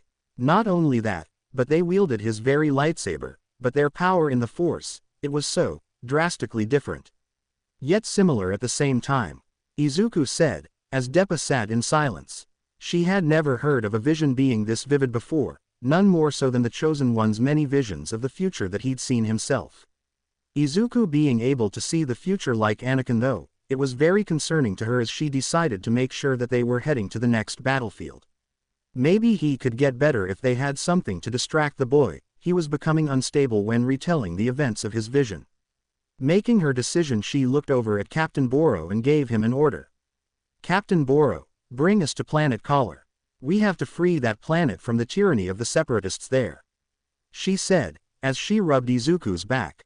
Will do, Master Jedi, he said, rushing off. Don't worry Izuku, everything will be alright. Just trust in the Force, she said, as Izuku nodded. On the other side of the galaxy, Anakin Skywalker stood in Chancellor Palpatine's office as the man gave him information about General Grievous' position from his spies. Anakin had left the room in order to inform the Jedi about the monstrosity's position within the galaxy. Palpatine, however, noticed something odd within the feeling of the Force. A shift of sorts had been made. He didn't mind it, however. It wasn't a big enough shift that would allow him to lose against the Jedi just yet. Only time would tell how this change would develop, but he was determined to not allow his plans to be defeated. Calling up his closest ally in Commander Fox of his Coruscant Guard, he merely listened to them talking to one another. Good, everything is going according to plan. Soon the Jedi will be scattered and forgotten all around the galaxy. And then, only then will the entire galaxy know true peace. Palpatine stated as he began to chuckle and cackle loudly within his office. Hours would go by through the flight through hyperspace as the Bolaba task force of clones arrived at Planet Caller. They were all on the outskirts of the known galaxy once they arrived at Planet Caller, since it was a planet in the outer rim of the known galaxy. Moving to the bridge, Izuku kept a very close eye on the clones, knowing that at any point in time they might change targets from their enemies in the Separatists to them. Just because he was reassured by both the clones and his master, didn't mean that he was prepared mentally to get out of there before they could attack. He wanted to inform the Jedi Council, but from what he'd heard from Bolaba, they weren't taking kindly to his accusations of the clones. They didn't even think his vision of the future was real. Shaking his head from that kind of mentality, he walked over to his master, who remained at the helm. She had been keeping an eye over the planet, as she searched relentlessly for their target. They were a part of the Separatist Council of Leaders that they needed to capture in order to bring their battle on the planet to an end. When they all entered the planet's atmosphere, Bolaba had shown no signs of finding their target and decided to go through with their mission on the planet. She had given Izuku a look from the corner of her eye and sighed when he showed no trust in the clones nearby. She really needed to get to the bottom of his vision. She knew he wasn't lying, but the thought that the clones would betray all Jedi. That was absurd thinking in her mind, not the vision of the future that her apprentice had seen. Getting off the ship, they all traversed through the small forestry as they looked for a base on the planet. But finding nothing, they were all attacked from the trees by the Separatist droids as they blasted them from all angles. Izuku moved with his master as they blocked and countered blaster fire from all sides with their backs on one another. The clones used their distraction on the battlefield in order to shoot where the droids were located within the forest. And within a few minutes of non-stop fighting and shooting, the enemy blaster fire had ceased its massive attack. Captain Boro had let out a sigh before looking at General Bolaba in the face before telling her his feelings about the fight. I feel as though we are in for a long week, Boro said, as Bolaba nodded. That we are. Now hurry. We must take the planet back for the glory of the Republic, Bolaba said, as everyone followed after her. Hours had passed since their first ambush attack from the Separatist Order. And multiple times now, they had been ambushed by their enemies on the battlefield within Planet Caller. Izuku was getting truly fed up with the Separatists hiding behind the trees and attacking them without mercy. He had heard tales of how the Separatists had taken down planets that had many children in hospitals who had lost their homes. How the Separatist droids had killed anyone and everyone without mercy, especially so for the children. He had been thinking for a while about what could have happened if he was found with his mother back on planet Alderaan. Could he have been killed with his mother? Or would he be taken in as one of the Separatists? These kinds of thoughts were plaguing his mind before he felt a sudden shift in the Force, and it was something that wasn't the clones betraying him and his master. No, it was subtle, so subtle in fact that it was a blink, and you'll miss it kind of change in the Force. Whilst hiding behind a tree, having picked up a blaster, Izuku felt the shift take place before he looked at his master. She had been hyper-focused on the battle that had probably crossed over her mind and was forgotten immediately. Izuku had never felt such malice before in the Force, but everything around himself and Master Bolaba had suddenly become enshrouded in the dark side of the Force. Izuku knew that whatever his vision had informed him about, it was going to be happening soon and he needed to save his master. Moving through the battlefield, Izuku blocked and sent blaster fire back at the droids before making it over to his master. The two were sending blaster fire from their allies into their enemies with swift calculations as well as precision. But when Bolaba had noticed Izuku's grim expression, she pulled them both behind a tree and looked him deep in the eyes. She saw that kind of grim expression before many times on the battlefield. It happened whenever he felt a shift in the Force. Something that was so subtle that even she couldn't feel it. She knew that in terms of sensing things in the Force he was a prodigy. But this was on a whole other level. The last time he had this kind of sensation it was the Battle of Geonosis. But now that it's happening again, she couldn't help but feel worried build up inside her mind and gut. Is there something wrong, General? Boro asked, concerned. No, Boro, head back to battle. I need to talk to my apprentice, she said, as Boro nodded, returning back to the fight. Okay, Izuku, I need you to breathe in slowly for me, Bolaba said, as Izuku reciprocated her words. I felt something shift. It was the balance, Izuku muttered, so quickly that Bolaba nearly didn't hear him. The balance shifted. What happened? Bolaba asked, blocking a blaster bolt from a random enemy. I think it came from C. Coruscant, Izuku said, as Bolaba stopped moving. Is this about Anakin? She asked, as Izuku felt elation in his mind. Why yes. I haven't been able to pin down where the change occurred, not until you told me about Anakin. I am feeling out for him in the F-Force, but there's something wrong, Izuku said, catching Bolaba's attention. What is it? She questioned, getting tired of Izuku dodging the question. Anakin's presence, I can sense it, but it's clouded in darkness, Izuku said, looking up to his master. The two were knocked out of their conversation as a blaster bolt landed near the tree they were on before it exploded. As the two fell to the ground, Captain Boro had run up to them and helped them up from the ground. His facial features were obscured from their view because of his helmet, but they could tell that he was struggling in this fight. Getting up from the ground, they began to rush away from the area, hoping to escape and regroup for another attack on the Separatist compound. Reaching the outer limits of the forest, they stopped to get a breather. Everyone was gathering their supplies as well as grabbing something to eat and drink to refuel themselves.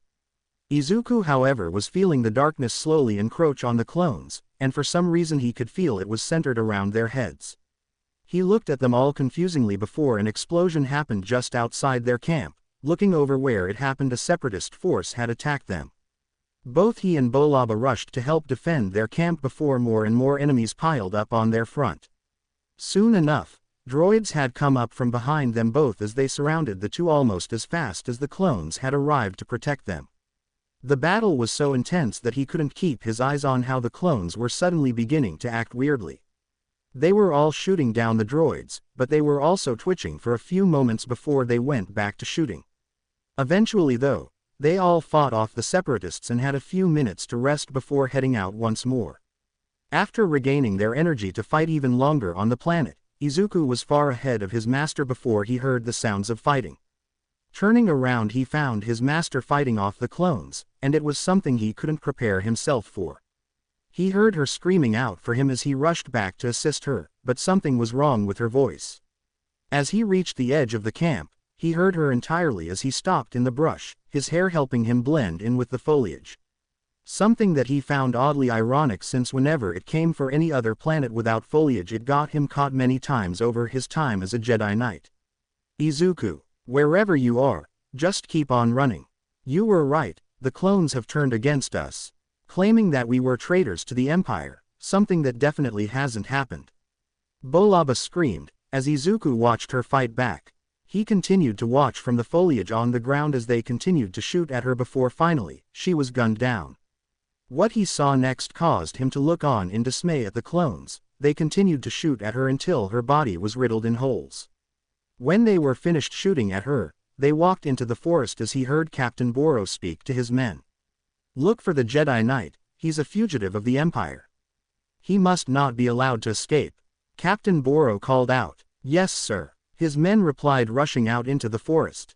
Izuku watched as the clones rushed out into the forest as his hand stayed over his mouth, once Boro had left and went in search with his own batch of clones. Izuku walked out, his lightsaber at his hip as he stumbled over to her body. He had cursed his green and black hair in the past for getting them caught many times over the course of 3 years since the start of the war. Now though, he couldn't have been any happier that his hair color was green and black, since it allowed him to get his master's body away from the planet. Picking up his dead master's corpse was something he hadn't thought would be hard. But it was proving itself to be a challenge for his natural strength alone. By the time he'd arrived at his starfighter, he noticed a message from Master Yoda, who had been stated to be on planet Kashyyyk for the end of the war. Opening it up, he saw the elderly Grand Master of the Order staring into the holocron that was now in Izuku's hand. The Jedi Order, defeated it is. Escape into exile I must. Anakin Skywalker has betrayed us.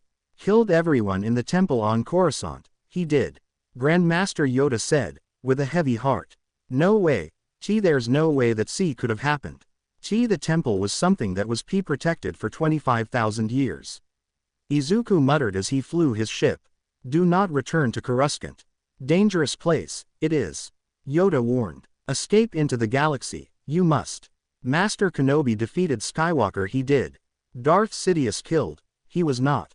Failed I have, to protect you all. Forgive me I ask, Yoda said, looking down whilst he held his cane. Not even Coruscant is safe. Well, I need to keep moving away from there then. But where is safe in the galaxy? Izuku muttered as he flew. A stray tear fell from his eyes as he rubbed them with his sleeve. Crying wouldn't do anything for him here, he needs to be strong in order to survive. The Jedi have survived the changes of time for over 25,000 years, if they can do it, then so can he. Flying through the distant galaxy, Izuku found a serene planet by the name of Tython. Landing the starfighter on it, he rushed Bolaba over to one of the temples on the planet itself. He knew that she was long dead, but he wanted to at least give her something he couldn't for his own mother. A proper burial. Whilst Izuku was beginning the starting phase of the burial for his master, he felt a massive shift in the force. As if thousands of people were crying out in agony and pain as he put a hand over his chest as he fell to the ground holding a hand over his chest in pain. He grunted in effort as he picked himself up from the ground, tears falling from his eyes as he placed his master on the small platform. As he turned on a fire, he watched as her body was burned into ashes before they were blown into the wind. Tears falling from his eyes, having lost the one person who had become close enough to him, as a secondary mother figure in his life. I'm sorry, Deppa, I couldn't save you.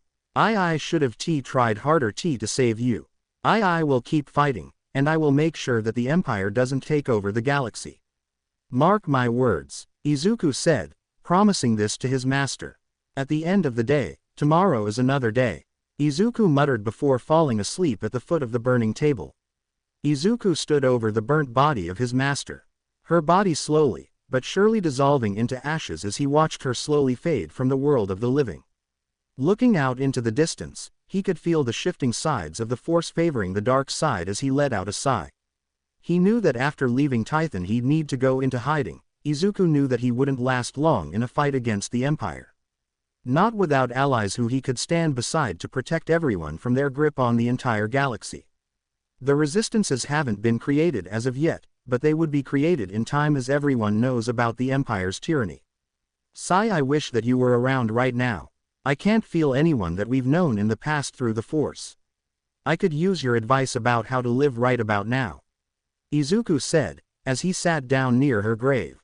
I know that I wasn't really the best kind of Padawan that you've ever wanted in your life, but I really wish you were here to tell me what I should do next.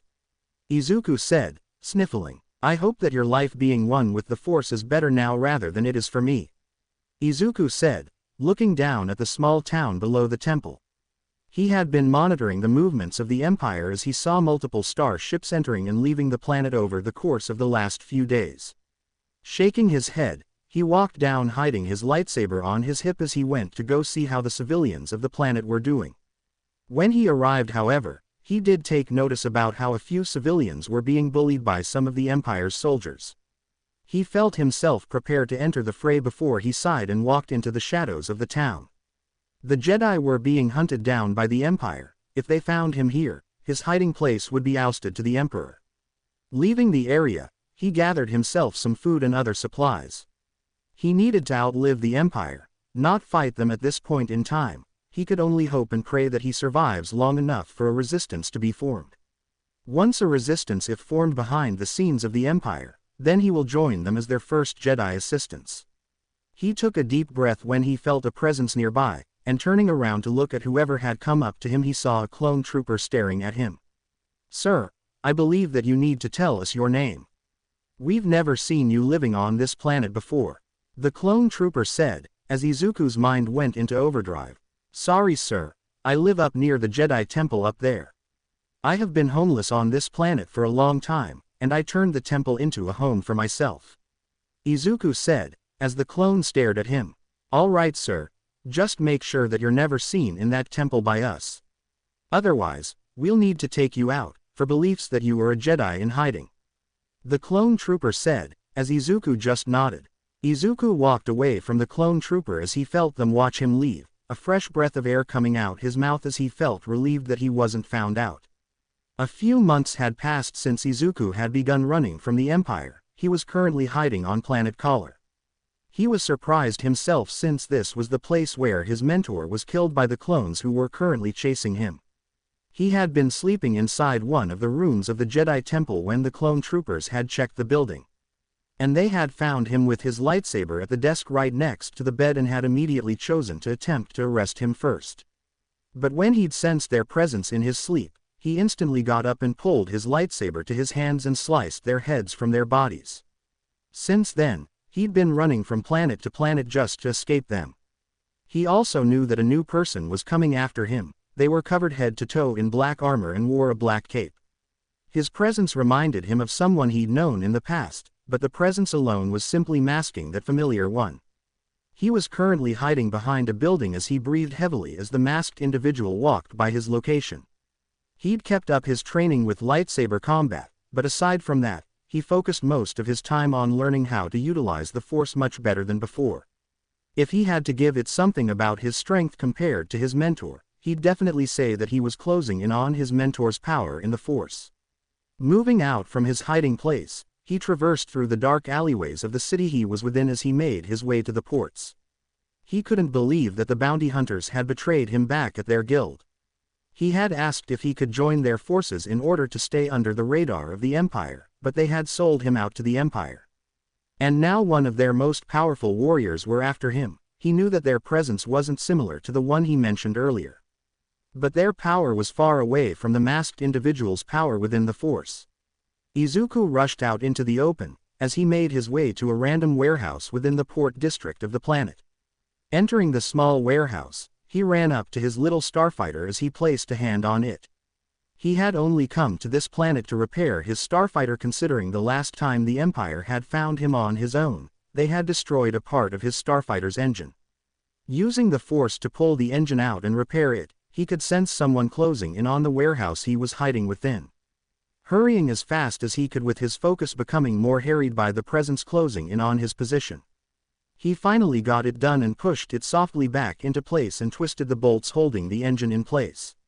Climbing into his starfighter, he turned it on as he heard the warehouse door slide open with a loud squeal.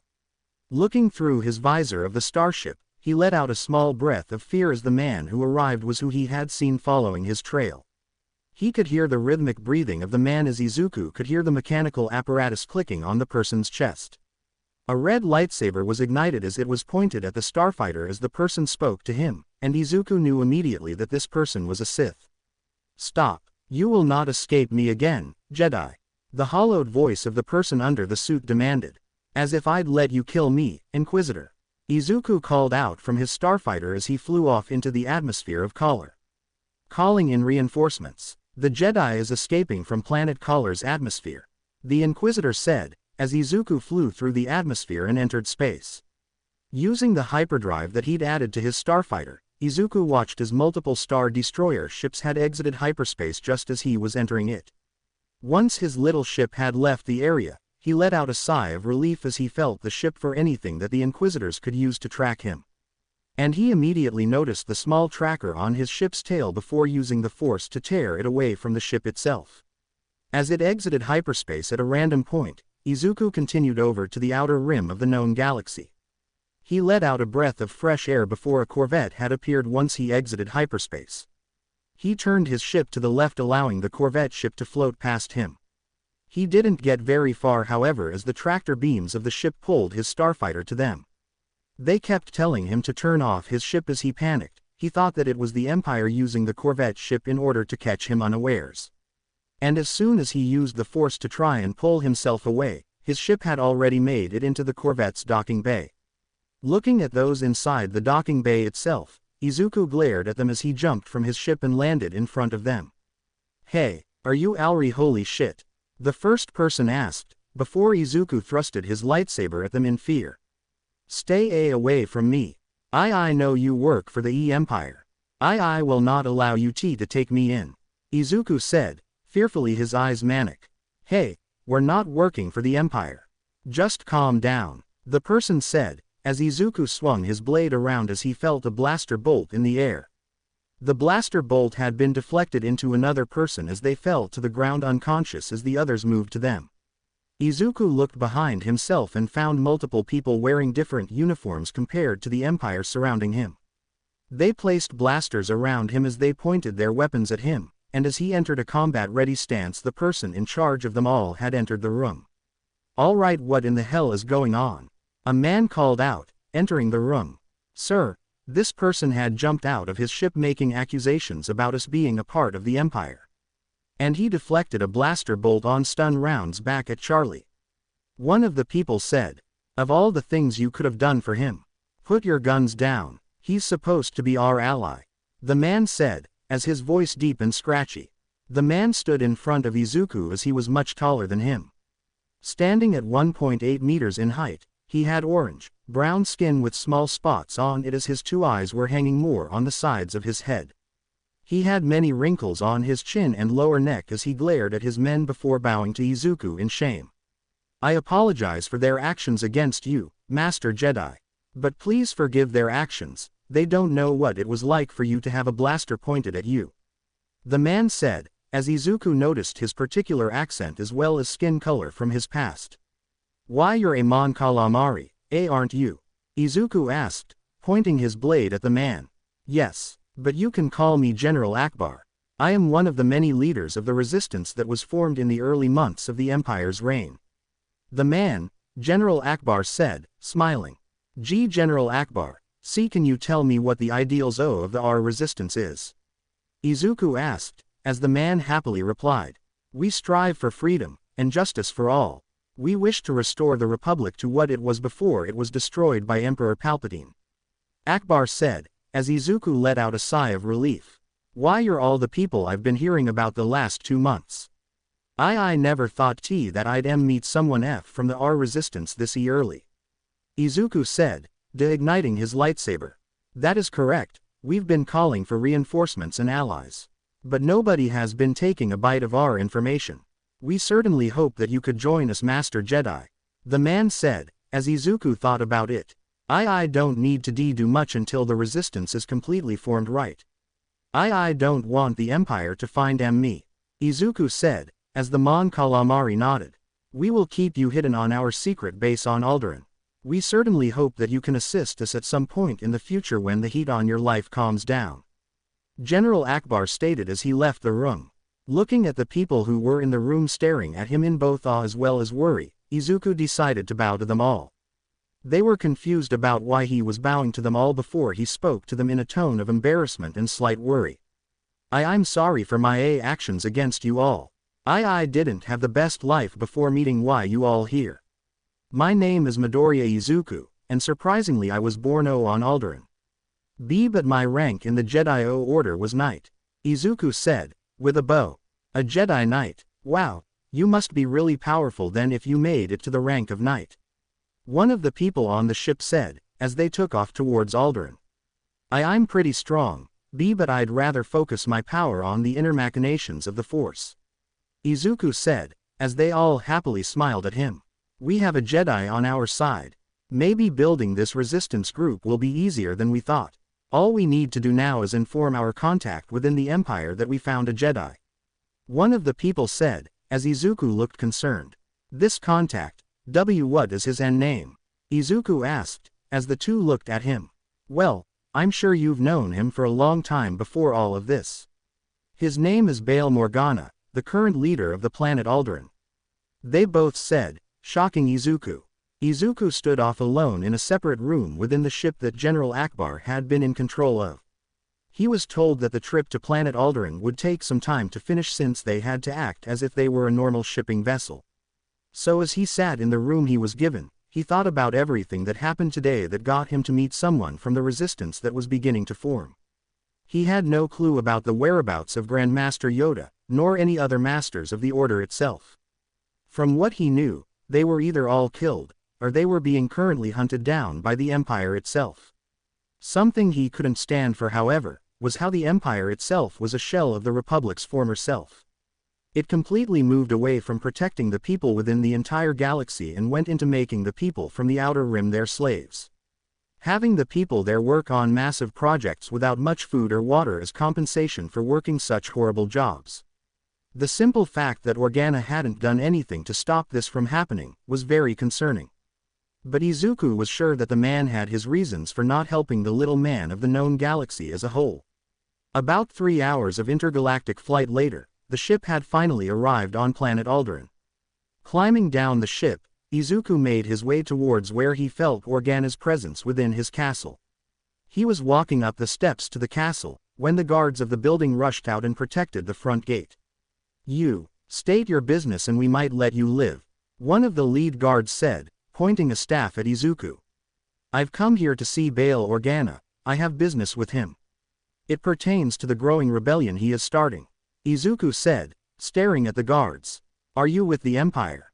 The men questioned, pointing their staffs at him. Slowly but surely, so that each of the guards could see what he was doing. He pulled out his lightsaber and ignited it, showing a beautiful green light from the weapon itself. Then he pulled out his second saber, a bright purple color.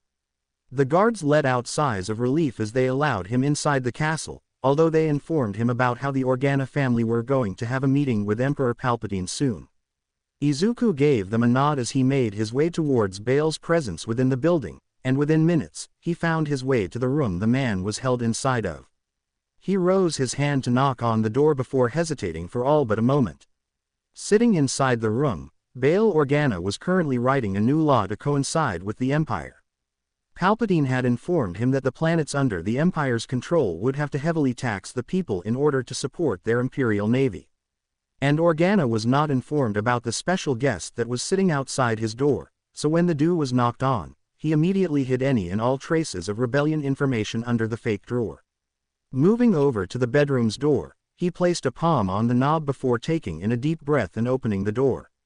And as he was expecting Emperor Palpatine at the door for another meeting that was scheduled for the day, he was not ready for the sight of someone who he thought he'd never see again. It was the boy who worked under General Deku Bolaba from the Clone Wars. Hello, sir. I hear that you need some assistance in the way of the Jedi with your rebellion. Izuku questioned, with a small anxious smile. Midoriya, correct? Bail questioned. Why yeah, I was off-world when Order 66 happened. Izuku said, rubbing the back of his head. Who was your master? Bail questioned, wanting to know if Izuku wasn't faking his anxiety. Master Deku Bolaba. I buried her on planet Tython, the perfect place for her to rest easy. Izuku said, as a stray tear fell down his eye. Okay. One last question before I tell you about the information you desire. Organa said, as Izuku nodded. Who was the Jedi who betrayed the Jedi Order as a whole? He asked. I don't know exactly, but I do know that it had to do with something surrounding Anakin Skywalker. Izuku said, as he devolved into incessant muttering. Bale smiled as he heard the young man mutter about everything in the Clone Wars, until the boy suddenly silenced himself. Looking up at Bale, he walked over to the window, gaining the man's attention as well. When Bale looked out the window, they saw the Venator ship that belonged to the Emperor as he looked back at Izuku. If you want to learn about the rebellion, you will have to wait until later. I have a meeting with Emperor Palpatine in about a few minutes. Stay with my family and make sure that nobody finds them. Bale said, as Izuku nodded. Walking down the hall, Izuku entered a room where Bale's wife was sitting on the bed overlooking a small crib. Moving closer to the woman, he found that the baby was a girl as she babbled happily in her little bed before he heard the woman speak to him. She's adorable, isn't she? The woman said. I would like to say so, but her presence in the Force reminds me of someone I used to know. Izuku said, as the woman looked at him. You know how to use the Force? She asked, curiously. You are on the side of the rebellion, right? Izuku asked, as the woman nodded. Of course I am. We are the ones giving them the supplies they need to gather their forces. Why? The woman asked. Because I just wanted to make sure that what I am going to tell you isn't told to anyone else.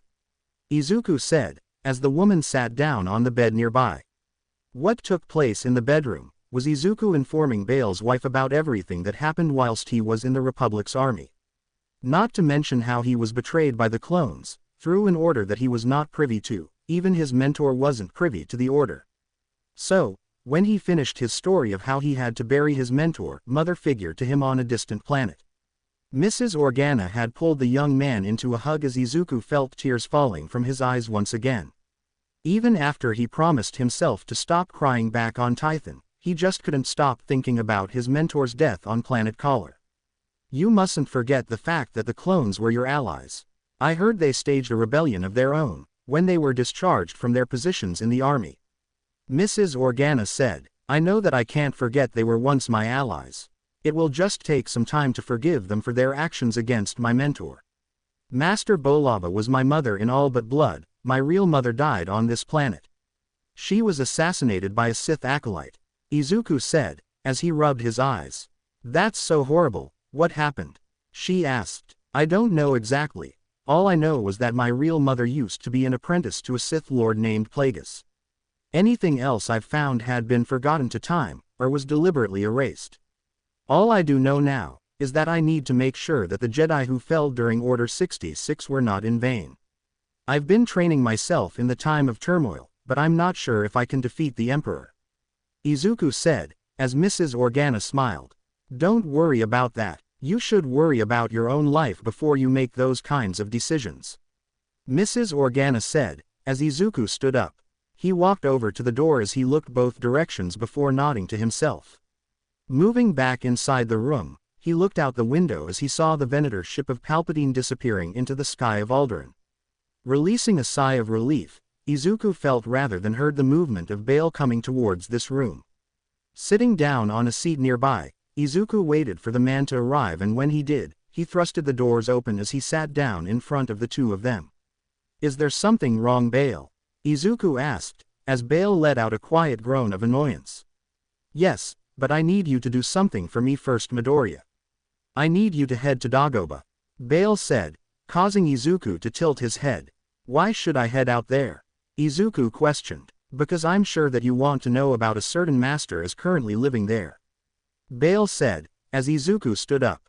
The only master I know about who knows about planet Dagobah is Master, Izuku said, before Bale finished the sentence. Grand Master Yoda himself, Bale said, causing Izuku to stare at him in alarm. Why do I need to head there for him? Shouldn't he be training himself there alone? Izuku asked. From what I know, Master Yoda is intending on Luke Skywalker to head there when he is of age. But if you train with Yoda on Dagobah yourself, Yoda wouldn't have a reason to live on Dagobah. I've already told him about my plans, you will be joining the rebellion within the next year and a half. By then I will have been able to support them enough where they could make a name for themselves. After that, they are on their own. Bale said, as Izuku nodded. When should I leave? Izuku questioned. Tomorrow at the earliest. I am getting a visit from the Emperor's right-hand man. I don't know him entirely, but they call him Darth Vader. Another Sith Lord. Bale said, as Izuku froze at that name. I'm sorry, could you repeat that? Izuku asked, slightly worried. Yeah, I am getting another meeting with someone else tomorrow. Someone going by the name Darth Vader, someone else who is a Sith Lord. Is there a reason why you are asking this? Bale asked, as Izuku fell to his knees. I can't believe it. He's still alive, Izuku said, as his entire form trembled in what appeared to be fear. What are you talking about? Who are you talking about? Bale questioned. Anakin Skywalker. I can still feel his presence within the Force. But he's just completely surrounded by the dark side of the Force. Izuku said, looking at Organa with slight worry. Shit, Organa muttered, before slamming a fist onto a desk nearby causing the baby to cry. After the meeting with the Organa family, Izuku left the home in search of a place for himself to hide. Alderaan was a place that was very valuable to the Empire with how it was Bail Organa's home planet. If the man lost this planet, he would be in grave danger of being overthrown by his own empire itself. Although if Izuku thought about it personally, having the rebellion attack this place and take it over without Palpatine even knowing would be much more preferable. Ultimately Izuku shook his head at that kind of idea, that was basically asking for Palpatine to attack the planet in fear that the rebellion was already there. So what do I need to do in order to cause as much trouble, whilst also being someone that Palpatine doesn't suspect survived? Izuku mumbled to himself as he got to a small area within Alderaan's forestry. I know that I can't defeat him on my own, that's basically suicide, I'm not even a Jedi Master right now. I need to see if Master Yoda is still alive, but will Organa even tell me where he is? Izuku continued to mumble to himself. For the remainder of the day, Izuku found himself mumbling to himself as he thought up battle plans for taking down the military of the Empire. He wouldn't even get very far into his plans when his holoprojector had suddenly started to release static. Pulling it out for himself to see, Izuku saw as a man who looked eerily similar to Master Kenobi appeared on it. He was about to ask the man if everything was alright before noticing that the man had already made himself appear as though he were just an old message. This is Master Obi-Wan Kenobi on the Jedi secret frequency. The Jedi Temple has fallen, and the same can be said about our order. Grandmaster Yoda has placed himself in exile for being incapable of defeating Darth Sidious, and as for myself, I've decided to place myself in charge of the planet of Tatooine. If Anakin survived his injuries on Mustafar, he won't think to check that planet. Too many bad memories there, Kenobi said, with a sad expression. The Jedi Order has fallen, Coruscant is a kill zone. Any Jedi looking to return to the planet will be killed on sight by the clones. I have no idea what happened to them, but they immediately changed their attitudes towards any and all Jedi. Do not trust any clones, as they had gunned down our friends and allies. I'm not even sure how many of us are even left, but to all those out there, there is only hope if we still fight. Me and Grandmaster Yoda are placing ourselves in exile in wait for the new chosen one to appear. May the Force be with you all, everyone will need it. Kenobi said, before his form disappeared. Izuku sat there replaying the video just to make sure that everything he'd heard was correct and not something he'd just thought up as a dream. He even pinched his arm in a bid to make sure that he'd wake up from a nightmare, to hear that the greatest fighters of the Republic's heyday was entering exile. Izuku didn't know what he would do without their presence. After a week of sitting on planet Alderaan, Izuku told the Organa family that he will be searching for Master Kenobi, in a bid to make sure that they can keep both whatever and whoever he is protecting safe from any and all harm. But Izuku did inform them that he will be joining in the fighting against the Empire when the time comes. He just needs to see if he can get Kenobi fighting the Empire just like he would during the Clone Wars. He may be someone who really didn't like the clones as a whole, but that didn't mean that he would let Kenobi essentially lose himself on a distant world in the Outer Rim.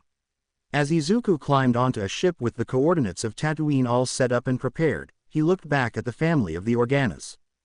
He looked at the baby girl that was in their possession as he noticed something very familiar about the girl as he got a closer look. She held the same aura as well as power within herself as Anakin did. Not only that, but she looked eerily similar to Padme Amidala in terms of her eyes and nose, but everything else was different.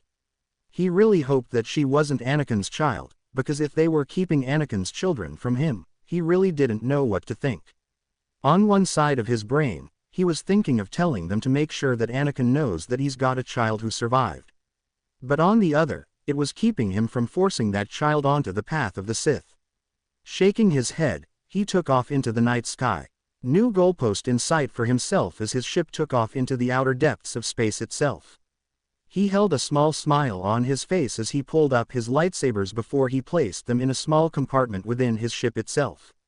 Moving back to the front of the ship, he began to take control from the astromech so that he could pilot his way through many very dangerous parts of the galaxy.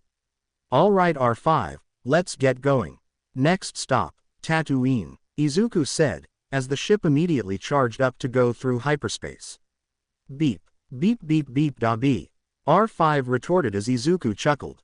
"Well then, let's get going," Izuku muttered. The ship suddenly watched as the stars around them stretched out as they entered a wormhole that allowed them to practically teleport on the other side of the galaxy. Izuku flew through hyperspace as he let R5 pilot the ship on their own. He moved back to the edge of his ship as he thought about the war and how it came to a very abrupt end. Taking a deep breath, he opened his eyes as he placed a hand on his lightsaber and ignited it in his hand. He stared at its ethereal blue color as he softly let his heart harmonize with it. When he bonded with this kyber crystal, both of them had made lots of memories. Especially since they had fought many enemies along the way through their time through the Clone Wars. The fact that the clones were used against the Jedi, however, left a very horrid taste in his mouth reflecting now. But it was in the early stages of the Empire, and he couldn't allow himself to be found. If he were to be found, then Palpatine and Vader could find and kill him. All before he could complete his mission to find them as fast as possible so that he could finish his training under the man. Since his master, Master Bolaba, had been killed in the fight against the clones, he had to find a new master willing to complete his training. And the only one he could think of who was still alive and running around the galaxy was Obi-Wan Kenobi. Within hours of flying through hyperspace to the outer rim, he found himself meditating a lot more than usual. The darkness that enveloped the entire galaxy made it hard to sense whether an enemy was trying to sneak up on him.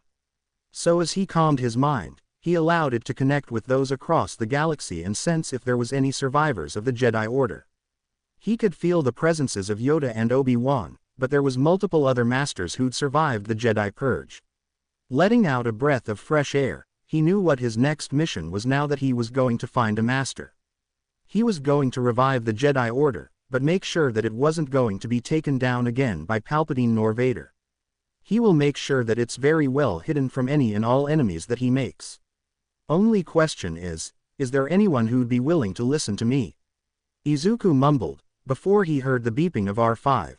Beep, boop, brap. R5 spoke in the intercom. "Alright R5, I'm coming. I want to actually see Anakin's home planet anyway," Izuku said, with a chuckle. He stood up, preparing to move towards the cockpit, only to glance back at his lightsaber that was on the table behind him. Using the force to pull it into his hands, he placed the weapon hilt on his hip as he smiled at the weapon of choice. All before heading towards the cockpit in order to look at planet Tatooine. The planet looked beautiful if it had water on it, now though it looked as though it were a mere wasteland with its two suns moving around it. Taking in a deep breath in the cockpit, he told R5 to land the ship in the desert near some moisture farms. He had a job to do. Landing on Tatooine was not a very easy thing to do, apparently. So as R5 struggled to make sure the ship didn't get damaged whilst entering the planet's atmosphere, Izuku looked out the window. He saw vast deserts surrounding the moisture farm that he was touching down at. Once the ship was safely landed on the ground, Izuku made his way towards the ramp for the ship itself. Climbing down the ship's ramp, he placed on a cloak so that his presence could be hidden from the stormtroopers that were on the planet. Once he'd cloaked his ship from being found, Izuku walked through the desert as he tried to sense out Obi-Wan Kenobi. He knew the man was living in exile just like Master Yoda, but he wanted to be sure that Obi-Wan wasn't losing his touch with the Force. Walking through the desert as well as the many sandstorms was not a very good idea. But all the same he wanted to complete his mission without being found. So this was the best course of action in finding a new mentor figure for himself.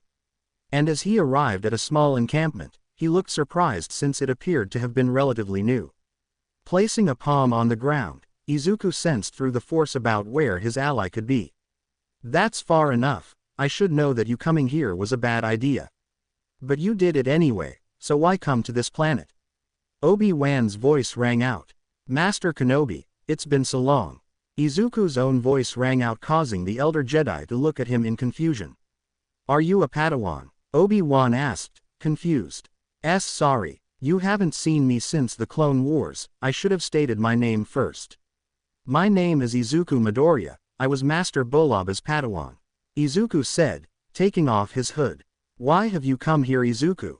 Kenobi asked, concerned. Were you followed? He asked, urgently. No, I wasn't followed, and this was a selfish wish on my part. I hadn't completed my training under Bolaba, so I sought you out so that you can finish it. Izuku said, with a bow. I'm sorry, young man, but the Jedi Order has been disbanded. We cannot continue your training when the Order no longer exists. Kenobi said, with a sad expression on his face. That's because you've lost hope. We could always restart the Order on another planet, one that Palpatine nor Vader know about. Izuku said, looking at the Elder Master with hope in his eyes. Why come to me then? Shouldn't you have gone to Master Yoda? Kenobi asked. I asked Bail Organa if I could be sent to Master Yoda first. He only sent me here because Yoda wouldn't tell him the planet he was going to. Izuku said, with a sad expression. I see, so I was your second choice in Master. Kenobi quipped, as Izuku looked up at him with a very embarrassed expression. Please sir, I mean and no disrespect. Izuku said, as Kenobi sat down. Come one, just allow yourself to relax.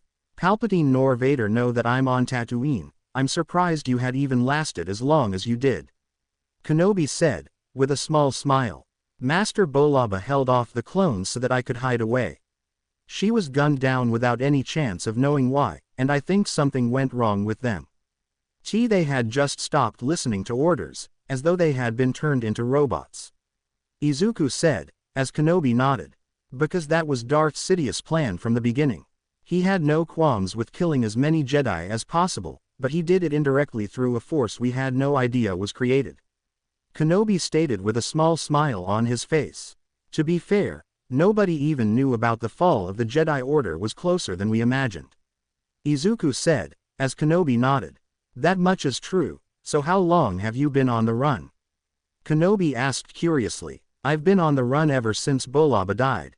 I'd managed to return to the planet we were fighting on to bring her body with me so she could at least have a proper burial. But the clones were already on that planet trying to find any Jedi survivors. When they found me living within the temple, I had made them think I was living in there as a homeless individual. Izuku said, as he sighed. It wasn't much longer before I met the resistance forces that were being made against the Empire. Izuku said, as he looked at the sky. There's already a resistance being started.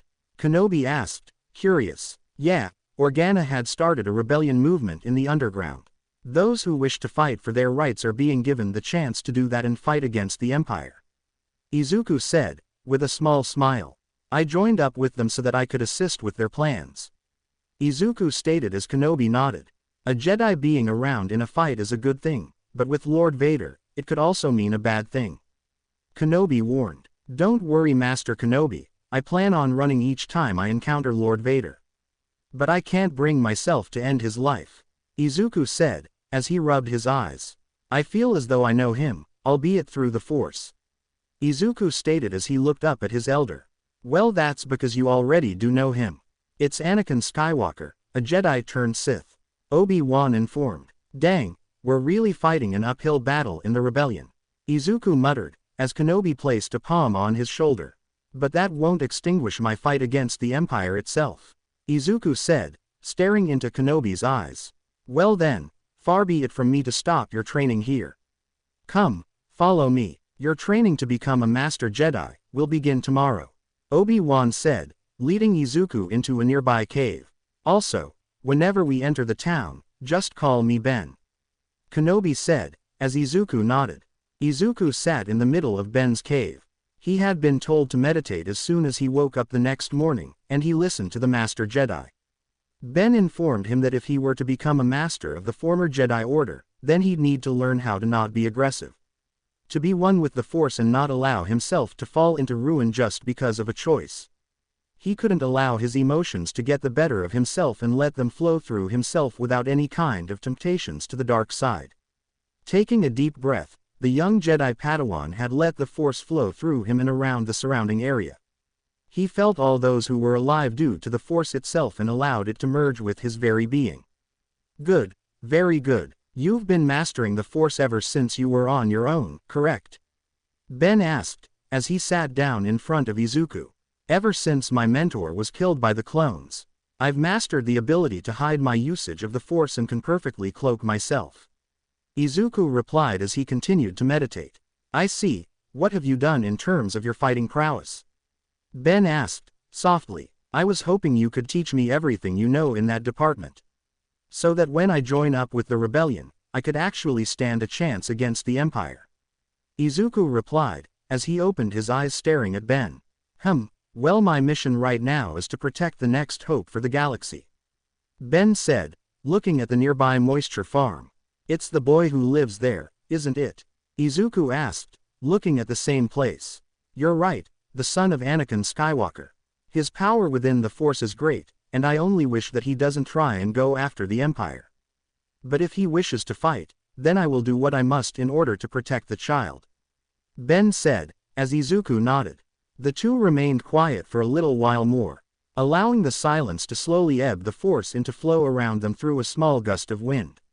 Izuku continued to take slow but long breaths of air and releasing them before he thrusted a palm towards 5 very large boulders nearby. He watched as the first one was lifted from the ground. Ben had surmised when he'd gathered them that each one weighed around 20 metric tons, something that Izuku smiled at. It wasn't much, but if he could lift all 5 of them, that meant he could stop a galactic cruiser from escaping. The two watched as the second boulder of rock had begun to be lifted from the ground. And as it did, the third and fourth had risen from the ground as well. Izuku felt himself straining to get to the 5th rock, but with this amount of energy being split apart between each rock was too much. And he dropped the boulders as they had a small thud. Ah, so close. Continue your training like this for around another few months and I believe that your control over the Force could allow you an ability all your own. Ben said, as Izuku gave a winded reply. I hope it's something that can help me on my journey to stop the Empire. Izuku said, with a laugh. One can only hope. Ben retorted as the two stared at the nearby moisture farm. As the days passed, Izuku had grown in terms of his physical and mental appearance. His skills with the Force greatly increased, and he was sparring against Kenobi every day. The two going back and forth in their sparring sessions was great for the two to get out their lingering emotions. Showing them that so long as they don't get too emotional, then they wouldn't fall to the dark side. And that if they continued to do so, they were to make sure that they didn't go too far with learning the Force on the dark side of it. The two were now sparring in the middle of a chasm, the two's lightsabers clashing against one another perfectly. Ben's form of Sorazu, and Izuku's mixture of Vapod, Sorazu and Ataru were showing that they were very good opponents.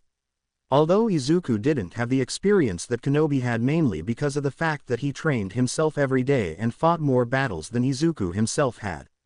The boy had taken a deep breath as the two stared at one another, Ben holding his blade just above his right shoulder. Izuku held his blade on his right pointing upwards behind his back. He lowered his body to where it covered where his hands were clasping his weapon. The two immediately rushed at one another, their speed so fast that the inhabitants of the chasm watching them fight were awed. Izuku swung his blade in a downward strike as Ben swung his blade only to block. Moving to the left, Kenobi moved to Izuku's right, and the two swung their blades as they clashed once more entering a blade lock between the two. Ben held Izuku still for a few moments as Izuku shoved the man's blade off of his own ending the clash. Izuku then swung for an upwards diagonal strike that Ben just angled his blade just right to block once more. Izuku then slid through Ben's defense as he did a horizontal strike as the older master had blocked again with an upside-down vertical hold. Izuku then threw a kick at Ben, who merely jumped over the attack before going on the offensive. He swung for an upward slice, as Izuku had swung downward before the two slid apart from one another. Leaping at the other again, they swung their blades in opposing directions. Izuku from his left, and Ben from the right, all before they swung their blades in a way that caused a practical illusion. The two swung their blades in a motion that had shown that they were going to use the same moves again. But the force was keeping their blades from connecting to one another.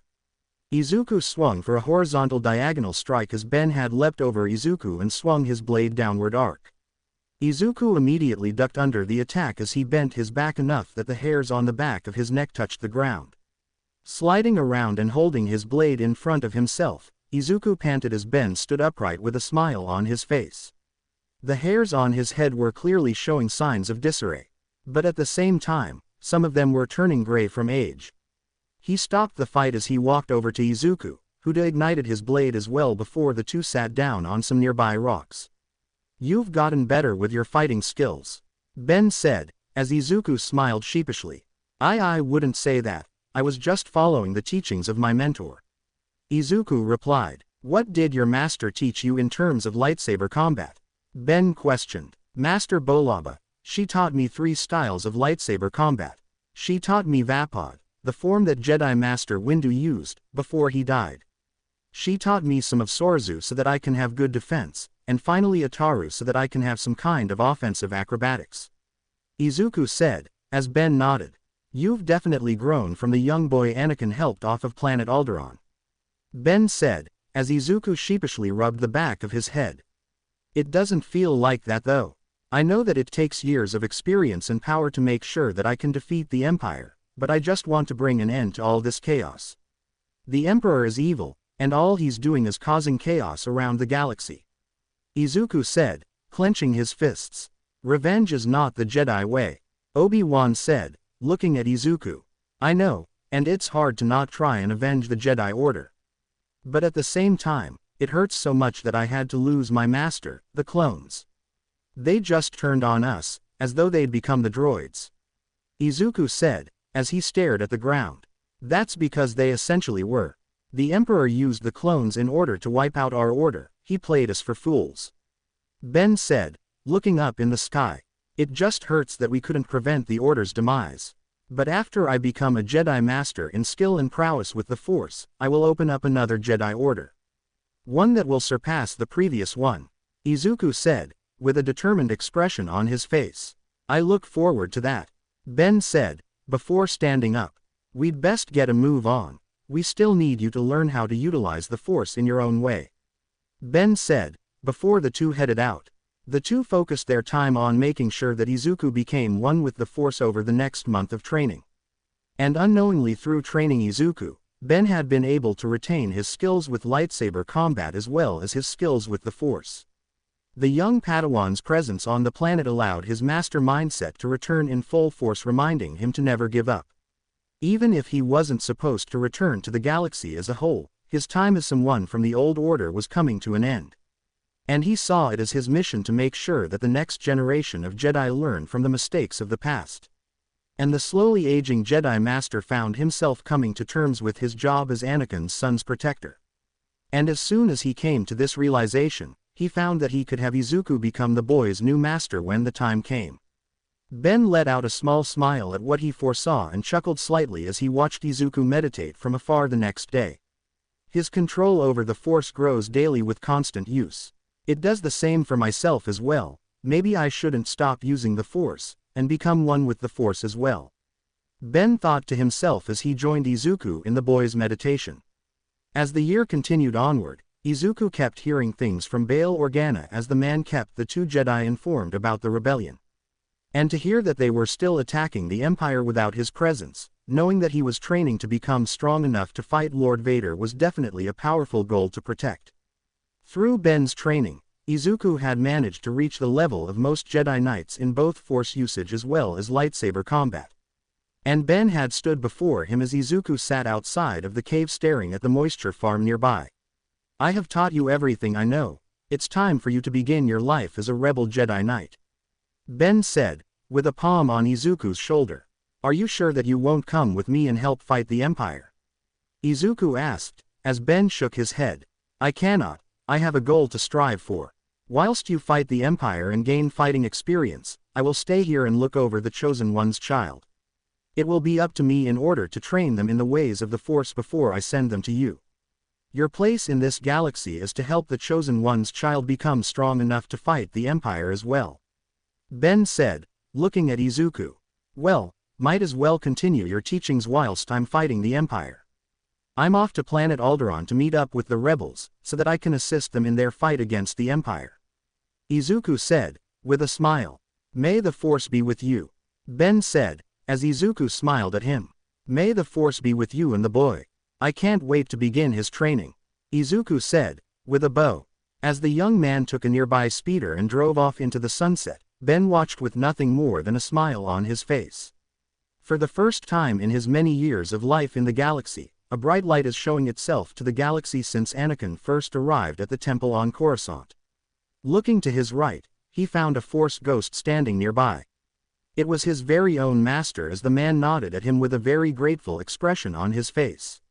He heard the ghost speak to him but chose not to answer back to the man's statement. May the Force guide you on your journeys around the galaxy.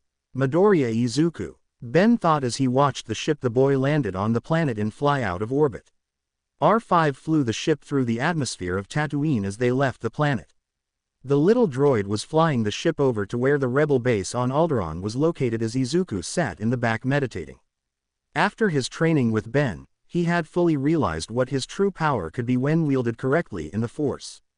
Looking out the window, the droid looked at the empty space between them and the known galaxy. All before focusing on its task of making sure that Izuku arrived at the location for where the meeting between those of the Rebel Alliance was going to be set. Izuku stayed sitting in his position as he sensed the Force in the known galaxy. He could feel the dark side within Darth Vader, Palpatine and those who were slowly falling into darkness. He felt all the pain and suffering from all those within the galaxy and made the silent promise to help stop all the pain they all felt. His Force abilities had increased tenfold in the time he trained with Ben on Tatooine, and he wanted to test his strength against the Empire. Remember, don't fall into darkness. Bathe yourself in the light, do not fall for any attempts to be seduced into the dark side. Izuku silently thought to himself. Hours would pass in the ship as they traveled through hyperspace flying towards Alderaan as Izuku meditated to himself.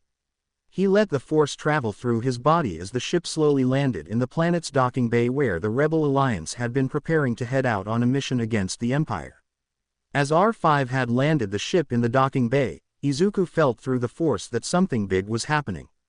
So as he climbed off the ship and came across multiple people who were looking like they were preparing to head out. They took note of how he held a lightsaber hilt on his hip before taking a real close look at his attire. He wore a tan-colored cloak that covered most of his body. And underneath was a set of garments that belonged only to the Jedi Order of old, and before anything else.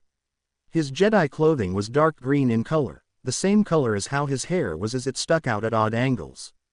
As he took his hood off his head as he smiled at the rebels who stared at him in awe. I've come here because I felt a disturbance in the Force, Izuku said, as he smiled at those present. Are you a Jedi? One of the people asked. From the days of the Republic, yes, Izuku said, smiling at them. If we have the assistance of a Jedi, that means we have a chance of taking the Death Star plans. One of the people called out. Please, help some of our people.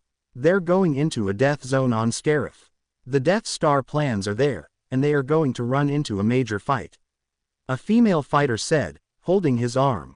What's your name, miss? Izuku asked, looking down at them with a calming tone.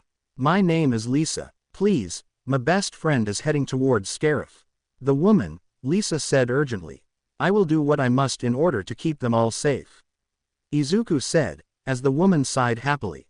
As he sat in the ship as R5 had flown it since he didn't trust himself to fly the ship worth of anything, Izuku meditated to himself even more. He wanted to keep both his mind and heart at peace and serenity since it would keep him bathed in the light side of the Force. But that was when a thought occurred, why couldn't he just learn about the dark side without falling to it? Wouldn't that allow him and many further down the line to stop themselves from being seduced by it? He kept having these thoughts, as the ship flew across the galaxy, and when he saw the planet of Scarif coming into view. He realized why Lisa had wanted to have her friends saved. The place was under complete Empire control. He didn't think that in the year of training that he'd gone under that the entire galaxy would be under the control of the Empire. So taking a deep breath, he felt out through the Force as he searched for those who wanting nothing more than to cause destruction to the Empire. And as the ship closed in on the planet, he found that the people who were going through with this mission were on the planet. As R5 lowered the ship down towards the planet's surface, Izuku looked down to see a massive shootout happening between the stormtroopers as well as the rebels who were fighting. Landing the ship down nearby, Izuku slowly walks out of the ship as he walked towards those who were a part of the Rebel Alliance. As he walked, he softly moved out of the way of blaster fire as he made his way over to the rebels. They were hiding under cover as Izuku stood off to the side whilst in the way of fire using the Force to just cause the blaster fire to simply fly by him safely. As one of the rebels looked over at him, they saw him standing with a nonchalant air around him. "Hey, get down before you get hit by blaster fire," a woman called out. "I'm safe from it, I can use the Force," Izuku said, as he ignited his blade. "You're a Jedi," the woman called out. "Was a Jedi, now I'm a rebel fighting for the freedom of the entire galaxy," Izuku said, offhandedly smacking a blaster bolt back at their owner. "Please, help us fight the Empire here. If we can destroy this base whilst we fight them, then this will be a major win for the Rebel Alliance," the woman said, as Izuku looked into her eyes. "What's your name, ma'am?" Izuku asked, as the woman just blurted it out. "My name is Jin Urso. And will you please assist us?" the woman called out as Izuku swung his blade in the air, knocking blaster bolts back at the stormtroopers. "On my honor as a Jedi of the Republic, I will protect any and all citizens who fight for freedom," Izuku declared as he walked out towards the stormtroopers. Walking towards the stormtroopers, Izuku swung his blade in slow arcs as he knocked blaster bolts back at their owners. This bought the rebels enough time to set up multiple bombs across the entire platform that belonged to the Empire. As he held off the enemy forces, those who were inside of the base of the Empire set up bombs inside the building. And by the time they exited the place with the Death Star plans, they climbed aboard their ship as Izuku felt a piercing darkness coming from the sky. Looking up, he found the Venator that belonged to Darth Vader and felt fear try to build up inside his heart.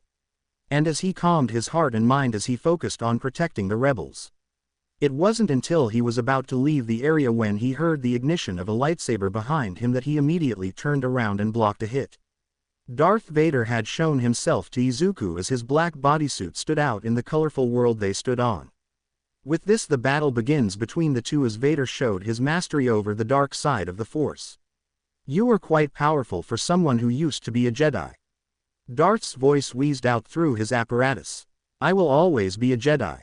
It doesn't matter what happens to our people, but what is happening right now is not what you believe," Izuku said, as Vader just stood there. "You can have your own opinions, but you will fail to survive your fight against me," Vader said, raising his blade in preparation. "If you want to have a fight, Lord Vader, then how about we make a wager?" Izuku said, as Vader tilted his head to the side. "State your wager, I will see to it that if you win that you can gain anything you desire," Vader said, staring at Izuku. "If I win our duel, then you will let me leave with my life.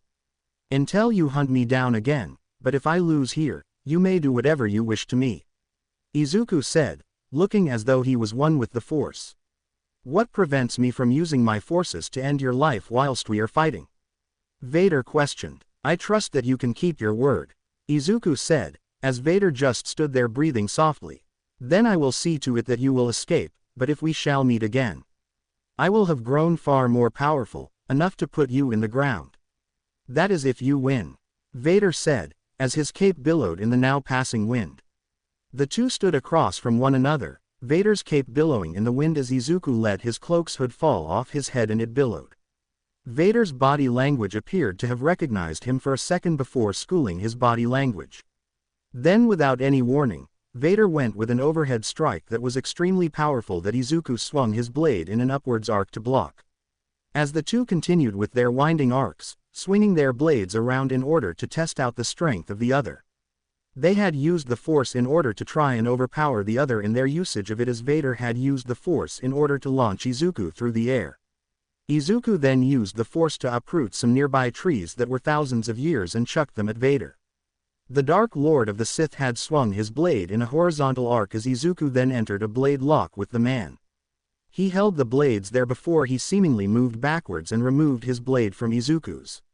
The young man watched on in awe of Vader's strength as he then swung his blade in a downwards arc, causing Izuku to leap out of the way. "You have been trained well. Who was your teacher?" Vader questioned. "My teacher was killed off during Order 66. Izuku said, as he kept calm. "Then who finished the training you would have only had a small portion of?" Vader asked, as he calmly walked towards him. "An old friend," Izuku said, entering a combat stance of Form 4 of lightsaber combat. Vader took a deep breath as he then walked faster towards Izuku, as the young Jedi had immediately rushed at him. The two clashed their blades over and over as they moved around in a circular formation as Izuku went for multiple arcs of up, down, left and right, all before going for a piercing stab at Vader.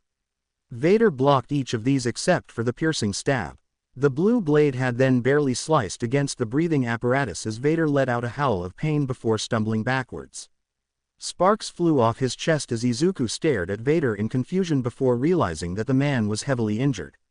"Why are you fighting me whilst you're injured?" Izuku asked, as Vader retorted. "This is a years-long injury.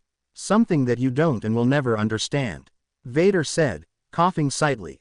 "Then I won't finish this duel. You clearly aren't able to fight without breathing correctly," Izuku said, deigniting his blade. "You wish to leave me here to survive another day, when you can easily end my life?" Vader asked, as Izuku shook his head. "It would be dishonorable to fight a man who isn't fully healed. Upgrade your suit, Vader, only then will you gain your former strength back. After all, you only weaken yourself when using the dark side," Izuku said, as he turned to walk away. "You underestimate the power of the dark side," Vader growled as he stood back up. "I didn't underestimate the power of the dark side, I overestimated the power you wield. The fact you managed to kill so many Jedi survivors is amazing. With how your body is right now, you won't win a fight without using the Force," Izuku said, as he walked away. "I will hunt you all down and kill you," Vader warned as Izuku glanced back over his shoulder. "The one who finished my training, Vader.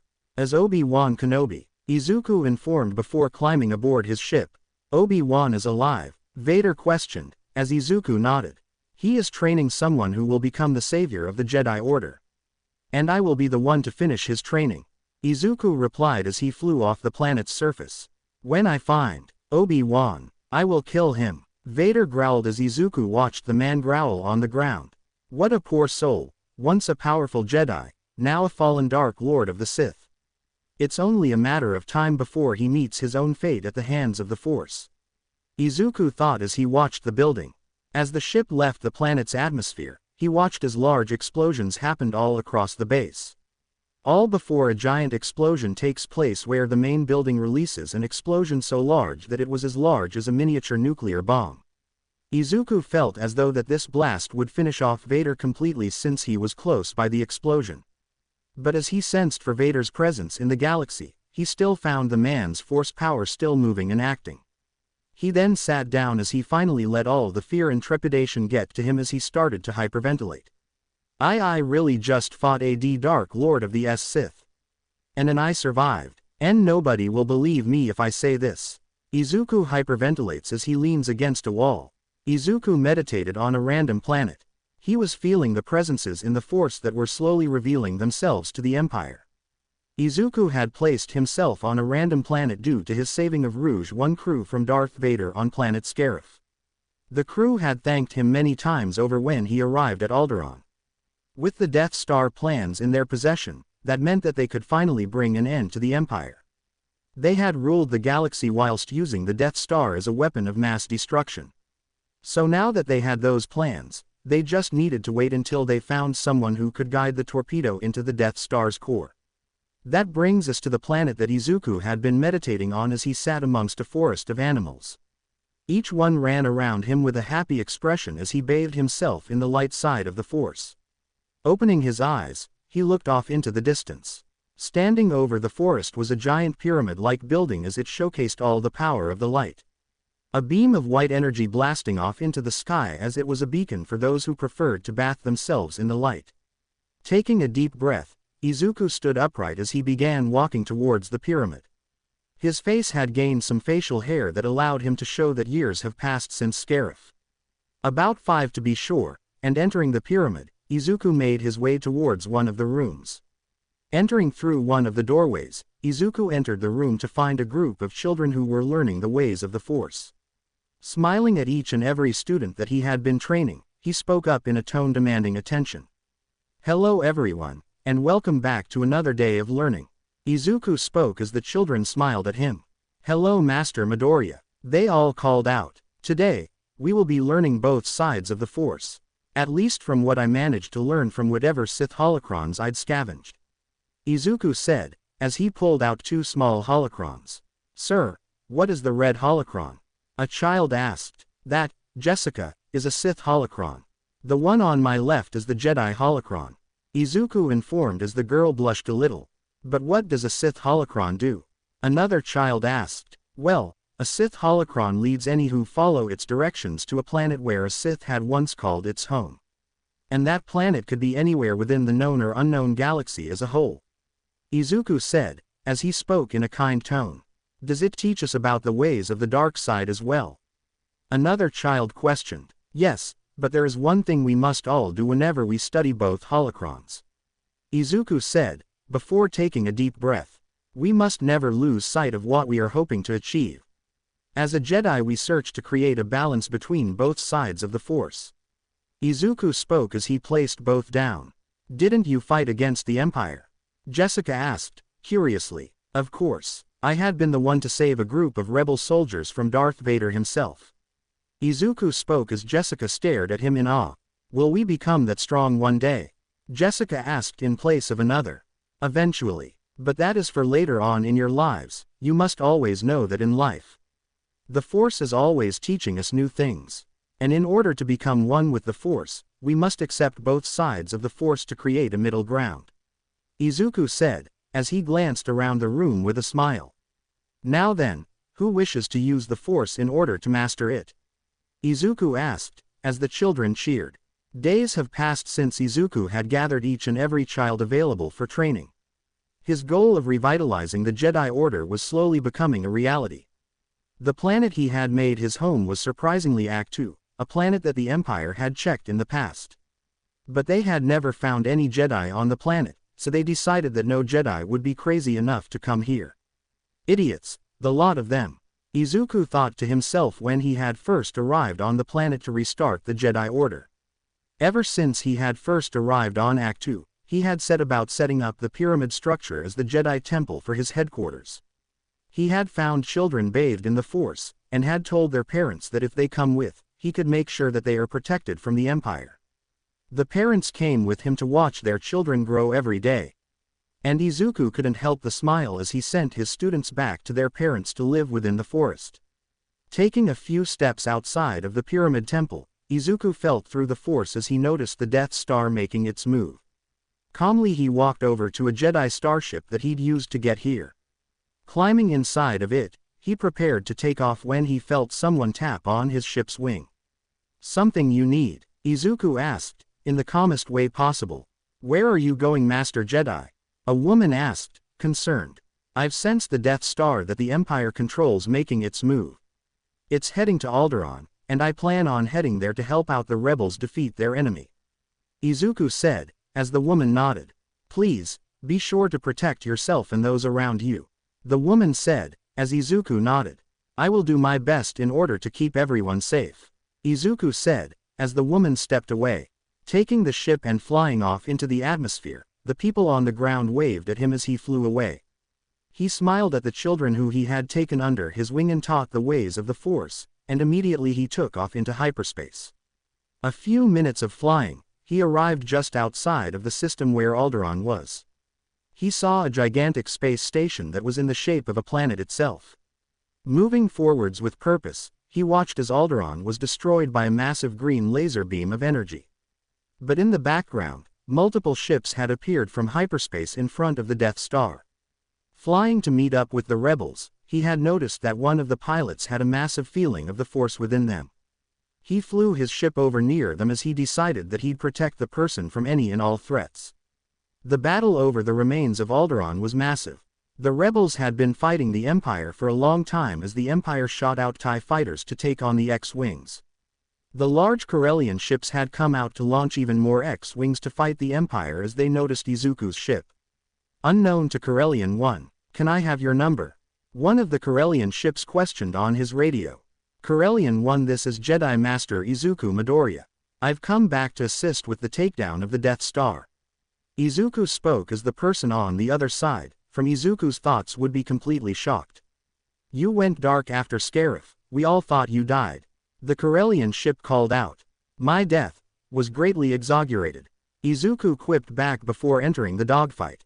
Blaster fire was seen moving around everywhere in space.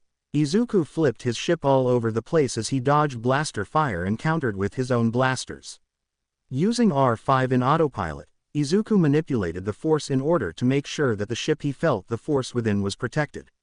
He smiled as the ship moved over to where everything could go into place. He was unaware of the fact that Darth Vader was already in his own TIE fighter and coming out to fight. So as he kept himself safe from the TIE fighters that were chasing after the boy, Izuku flew down and distracted the other TIE fighters to protect the person inside one of the ships. Once the ship managed to get close to one of the small ports, they launched a torpedo using the Force to guide it into the core.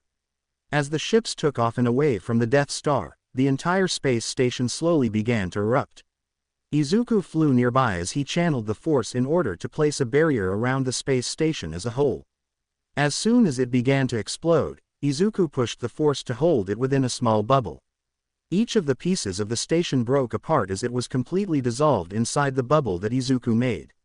Watching as the Death Star soon fell apart without any large explosions, Izuku flew the ship after the rebels. Entering hyperspace once more, Izuku followed the Rebel Alliance as they arrived on another planet that was made into their new base of operations. The planet Hoth came into view for Izuku as he smiled at the planet as he landed the ship nearby in the landing bay. Climbing out of his ship, he watched as the person inside the ship he had been protecting climbed out as well. The young man who showed himself had relatively short brownish blonde hair and light blue-colored eyes. His abilities in the Force were very high, and his potential was very powerful, and Izuku moved towards the young man. "I wonder who that starfighter who showed up is," the young man muttered to himself. "That would be me," Izuku said, as the young man looked up. "Who are you?" he asked, as Izuku smiled. "I am Izuku Midoriya, and I am the Grand Master of the current new generation of Jedi," Izuku said, as he bowed to the young man. "Jedi, so you're like old Ben?" the young man asked, as Izuku tilted his head. "Old Ben, as in Ben Kenobi?" Izuku asked, as the young man nodded. "Ah, so you must be Luke Skywalker," Izuku said, as the young man's eyes opened further. "Who are you really?" Luke asked, confused and worried. "As I have said, I am Midoriya Izuku, and I am the current Grand Master of the Jedi Order. If you wish to learn more about the Force from me, come to these coordinates," Izuku said, giving the young man a location on a holo projector. Turning around to leave, the young man looked at him again. "Hey, where is Act 2? Luke asked, as Izuku smiled. "Use this holocron," Izuku said, tossing it over to the boy. "So I use this to follow the directions to your Jedi Order. Will you teach me how to fight and use the Force? Like old Ben told me?" Luke asked, in quick succession. "Depends on whether or not you wish to learn how to use the Force. As I teach both sides of it and teach the ways to keep oneself from falling from the light and into the dark. If you wish to learn more about the Force from me, come to Act 2 and join my Jedi Order," Izuku said, as Luke nodded at him. Climbing aboard his starship, he was preparing to leave when a young woman walked over to him. She declared herself as one of the leading members of the rebellion as Izuku nodded at her before she spoke. "Hello, Master Jedi, what can I do to thank you for your service?" the woman asked. "Nothing more than to keep fighting the big fight. I will join you all in your fight against the Empire soon enough, but only when Luke has been sufficiently trained to win against both Palpatine and Vader. Izuku said, with a bow before activating his ship to take off. As soon as his ship took off towards the planet Ahch-To, Luke watched as the ship had taken off with a smile on his face. Looking at the girl that he felt a connection to, he moved over to a nearby ship in order to take off after the Master Jedi. The girl noticed him before sighing contentedly before focusing her efforts back on the rebellion. The Rebel Alliance needs to have all their allies prepared for another attack on the Empire. So the young woman smiled to herself as she got right to work what she knows best. Politics. Long after the fact of how Izuku left the rebel base on Hoth, he soon arrived on Ahch-To. He landed his ship in the landing bay of the Jedi Temple before he stepped out of it. Looking around the area, he soon found his disciples staring at him in awe and pure happiness. "Welcome back, Master," the children all called out. "I have returned from my fight," Izuku said, as he knelt before each and every one of his students. "And I think it's time to take a few days off from training. We will be getting a new recruit later on, either this week or later on tomorrow," Izuku said, before the children cheered. He watched as his students went back to their parents to celebrate. All before feeling a rising darkness, more powerful than Darth Vader and Emperor Palpatine. Looking off into the stars, Izuku felt a disturbance in the Force, one that will be very powerful if trained properly. "I guess the child of my enemy has been born," Izuku muttered before feeling Luke's Force energy entering the galaxy where Ahch-To is. But when Luke reaches his full potential, he might be even more powerful than his father. "Only time will tell," Izuku mumbled. Izuku stood in front of Luke as the young man was meditating on the ground within the small room where the children all followed his lead. The young man watched as Luke had fallen into balance between the light and dark sides of the Force. He had been teaching Luke for a year and a half now about the ways of the Force as the young man had come to learn. It was something that Kenobi and Yoda had informed Luke to do since Izuku was one of the last remaining Jedi warriors left in the galaxy. The young man had thrived under the training that Izuku had set up for him over the last year and a half, and Izuku felt pride in his soul. Luke had shown that he wanted to learn both sides of the Force, and Izuku taught him exactly that. The Jedi Grand Master of the New Order he'd created himself had holocrons of both Jedi and Sith as a way to learn from the mistakes of the previous Jedi. He taught the students and Luke about the seductive thoughts of the dark side and how it could do anything to make them fall. It was ultimately their own choice to fall to the dark side, but he let it be known that if they did, they will be defeated without mercy. And under that small threat, the students of Izuku had stayed in the light. And Luke had learnt both sides of the Force. He liked how Izuku taught him how to use the Force. The young Grand Master had been shown to do more with the Force rather than lightsaber combat. Something that both Anakin and Luke had seemingly excelled in massively. And with the knowledge he had of the light and dark side of the Force, Luke had excelled in how to utilize the Force to his advantage. Izuku smiled each time Luke had used the Force in their small sparring matches with one another. And the only reason Luke had lost multiple times against him was mainly because of Izuku's experience from being in the previous Jedi Order. The two would remain in the room long after the children would leave to head home. It was something that Izuku took away from the previous Jedi Order and taken it away. He brought children into his temple with the attachments they had with their families and used it as a way to make his Jedi stronger. So long as they didn't fall to the dark side's seduction, he was fine with them having attachments. In Izuku's eyes, having an attachment with family could make you fight harder and more powerfully. Because if you have something to fight for, you are more powerful than that of your enemy, but if you have nothing left to fight for, then you don't care for your life. That was Izuku's philosophy at the moment. Over the course of the next 2 years, Izuku would feel the multiple Force energies of those who could wield the Force. Not only that, but he could sense the dark side of the Force's energies slowly gaining strength. He sighed in exasperation as he knew that Emperor Palpatine was doing something again that would create chaos. He just didn't know what that was, all he knew was that it was big. He paid attention to Luke and the other students within his temple far more than usual, something that Luke himself noticed. The young man asked Izuku about his wariness of his students as of late, and Izuku watched him very closely. And once deeming him worthy of knowing, Luke regretted that decision. Palpatine has been trying to seduce my students into falling into the dark side's clutches. He's sent them all Force visions in order to make them desperate to save their families. I've done all I can to keep them safe from such nightmares, but I just can't do everything at once. Izuku said, with a sigh. I thought Palpatine was dead. Luke said, sitting down next to Izuku. He won't die unless he wants to or is taken by surprise. There is no way to surprise the Emperor though. He's thought of every way someone could surprise him at this point. The only way I can see him surprised is if his enforcer, Darth Vader, turns on him. Izuku said, rubbing his eyes. Is there anything we can do? Luke asked, as Izuku thought about it. Well, we could bring the fight to them. Izuku surmised as Luke nodded. How about we go get them right now? Luke asked, as Izuku shook his head. We're not ready to fight the two Sith Lords right now, Luke. And even then, I'd be the one fighting Sidious, not you. Izuku said, as Luke looked at him in exasperation. But you're not strong enough to face Sidious. He's faced down Master Yoda, and he beat him then. What makes you think you can beat Sidious? Luke asked, as Izuku smiled at him. I don't plan on winning against Sidious, Luke. I have a plan to make sure that the Jedi Order stays alive long after this upcoming fight. Izuku said, as he stood up, a smile on his face. What is this plan? Luke asked, as Izuku mischievously smiled at him. That is for me to know, and you to find out. Izuku said, with a mirthful smile. For the remaining 2 years, Izuku focused his time on training Luke in lightsaber combat, making sure the young man knew all forms of the combat in preparation for the Sith Lords they were to fight. Luke had gone from being a relatively very new Jedi Padawan in training, to becoming a very strong Jedi Knight after training under Izuku. The two stayed on the planet as they trained with one another. Izuku having spent the time in his own way to try and make sure that Luke had gained enough experience in sparring sessions with Izuku at full strength and power, preparing the boy for Vader and Sidious.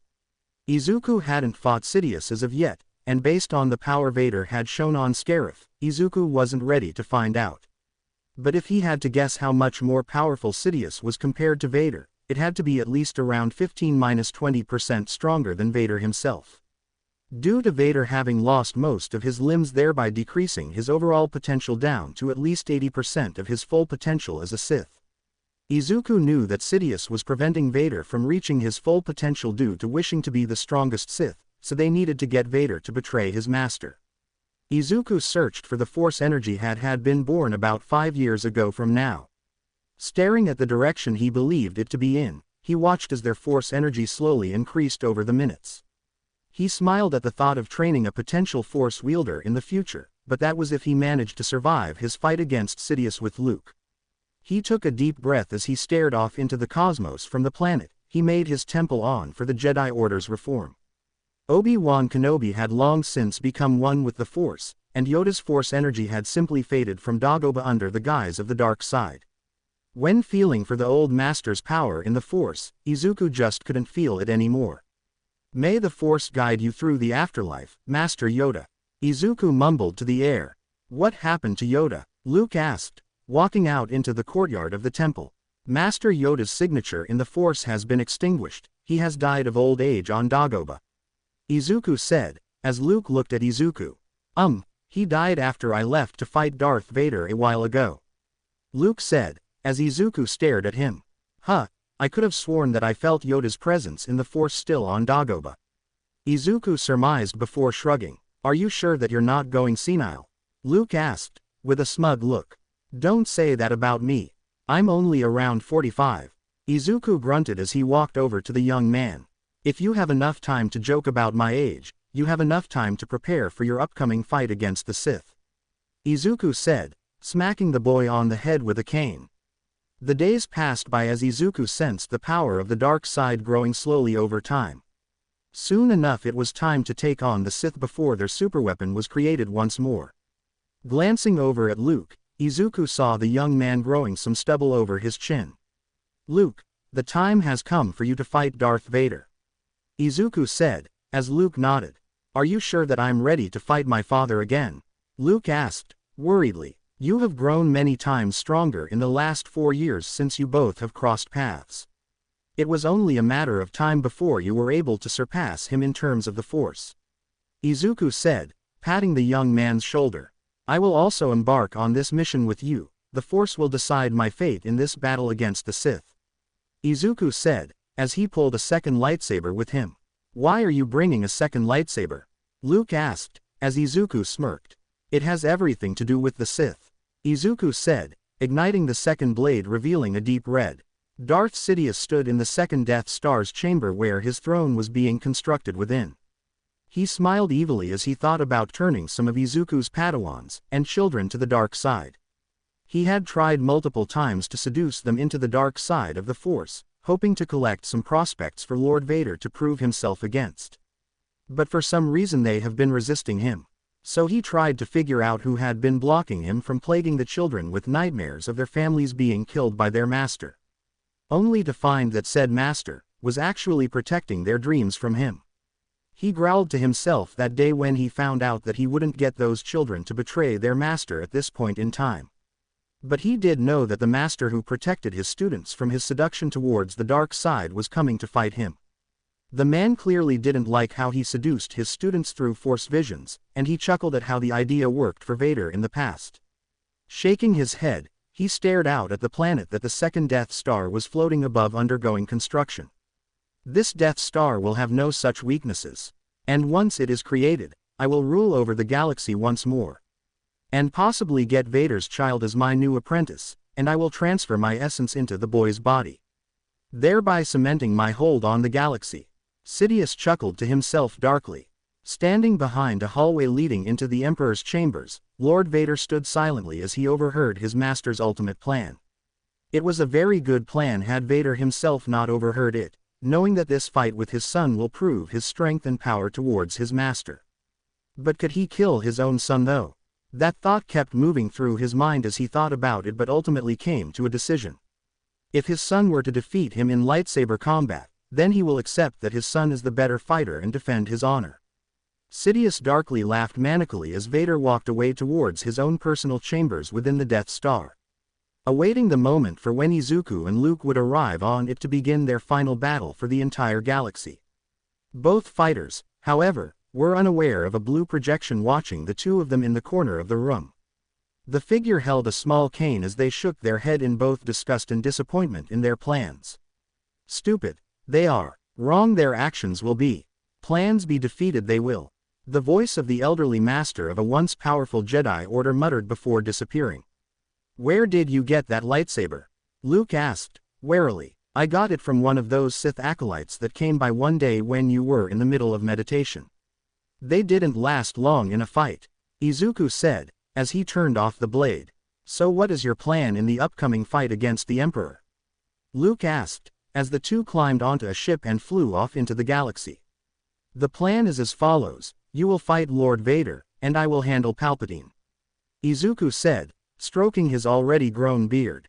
But that would place you in danger of being killed, Luke said, looking at Izuku with worry. I'll be fine. Should Palpatine destroy my body, I shall become far stronger than he could ever imagine, Izuku said, with a smirk. What does that even mean? Luke asked, as Izuku giggled at him. That's to be seen, young knight, Izuku said, as he flew the ship towards the second Death Star's location.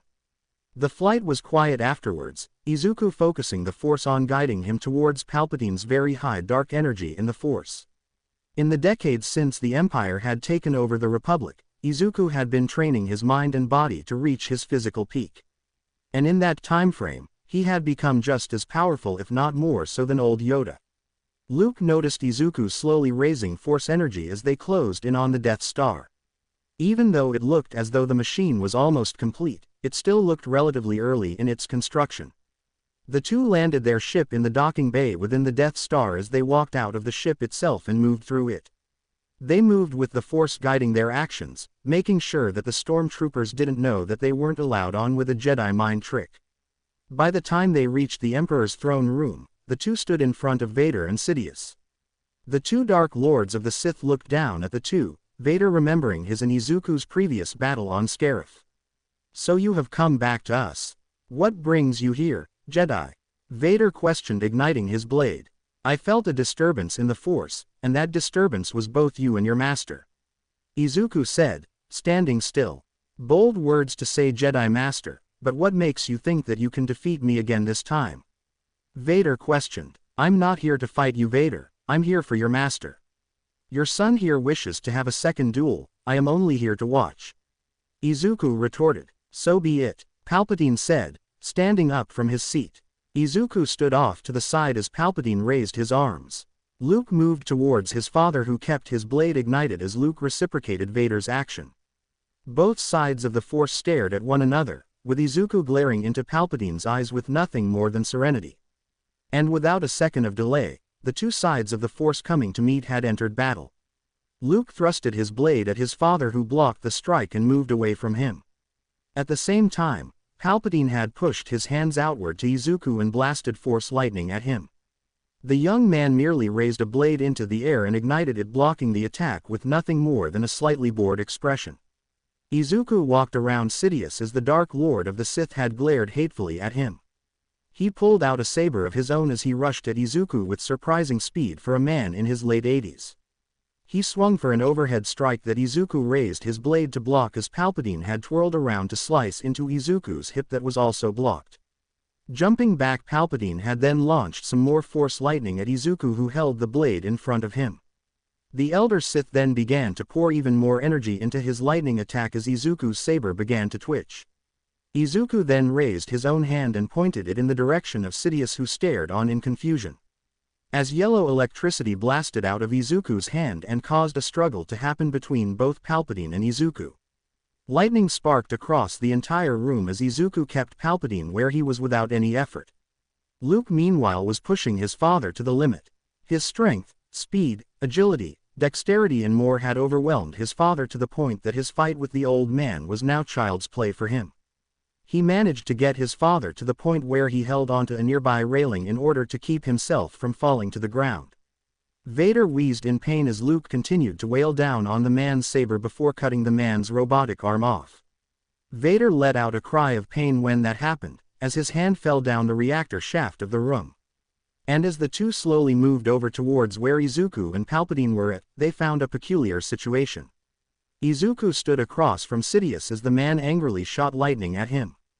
But Izuku was blasting lightning back at the Elder Sith Lord without even seemingly trying. But eventually, Izuku managed to stop the whole struggle with a force push, launching Sidious over to Luke and Vader. As Palpatine slowly rose from the ground, his old age catching up to him, Izuku stepped forwards with nothing more than a sad smile on his face. Sidious glared at Izuku as he charged at him once more. Blade in hand, he entered saber combat against the young master. The two dancing around one another as though they were the opposing sides of the Force. One for the light, and the other for the darkness. They clashed over and over again, as the two showcased their true knowledge of the Force. Izuku and Palpatine force pushed one another as they slid across the metallic flooring before Palpatine threw his blade at Izuku. The aging young man had blocked the strike before using a force push against the blade as it flew back to Palpatine. The Elder Sith growled in fury as he rushed at Izuku once more. He drew upon all the power of the dark side, as Izuku deftly dodged and weaved through his attacks. Seemingly the ease of how Izuku was doing this caused Luke to wonder how this was all happening. But then he noticed something odd. Izuku had been struck by Palpatine's saber suddenly. But for some reason it phased right through his body. And this seemed to infuriate the Sith Lord entirely as he attacked over and over again. At this point Izuku saw fit to stop dodging and merely block each attack that came at him from all sides. Vader watched with growing confusion as he suddenly came to a realization. "Your master isn't here," Vader said, eyes wide from within his own mask. "What are you talking about? He came onto the ship we flew here together. I watched him do it," Luke said, looking confused now. "He's using an ancient Jedi technique, one that uses his own life force in order to project himself across the known galaxy. I have no name for it, but he's using whatever remains of his life force to fight Palpatine," Vader said, looking at Izuku with worry for the first time. Eventually Izuku just stopped blocking Sidious attacks as Izuku raised his blade and speared it through Palpatine's chest. The Elder Sith looked down at his chest, expecting pain to be there, but nothing happened. Glaring up at Izuku, he gave out a shout of anger before swiping his blade through Izuku's chest in a horizontal fashion. "Strike me down," and I will become far more powerful than you can ever imagine." Izuku spoke as Palpatine turned around slowly. He walked over to Izuku with a sadistic laugh before piercing the Jedi Master's chest with his blade, only for no pain to be shown on Izuku's face. The man merely smiled at the Sith Lord as Luke watched on in awe. Izuku really was a master of the Jedi arts. "What is this? What is the meaning of this? I thought you were going to deal with me." Sidious growled out as Izuku smiled. "I'm not the one who's slated to kill you, he is," Izuku said, before his force projection disappeared. Before Palpatine could even react to Izuku's words, Vader had taken that as his one chance to kill Palpatine. Grabbing the man before he could launch Force Lightning at him, Vader tossed the Elder Sith down the reactor shaft. "No, curse you, Vader," Sidious screamed as he fell down the reactor shaft. "Dad, what? Why did you?" Luke asked, looking confused. "Luke, as you know, I am your father. But that doesn't say what my true goal as a Jedi turned Sith really was. My true goal in life, the one that had created my own life through the will of the Force, was to end the Sith," Vader said, as he took his mask off. "But, what does that have to do with anything?" Luke asked. "It was my mission to end the Sith before they became too powerful. And I failed when the known galaxy needed me most. I became the very thing I was told to destroy, the very thing I wanted to destroy.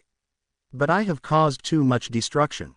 I was the chosen one from the prophecy of the Jedi Order.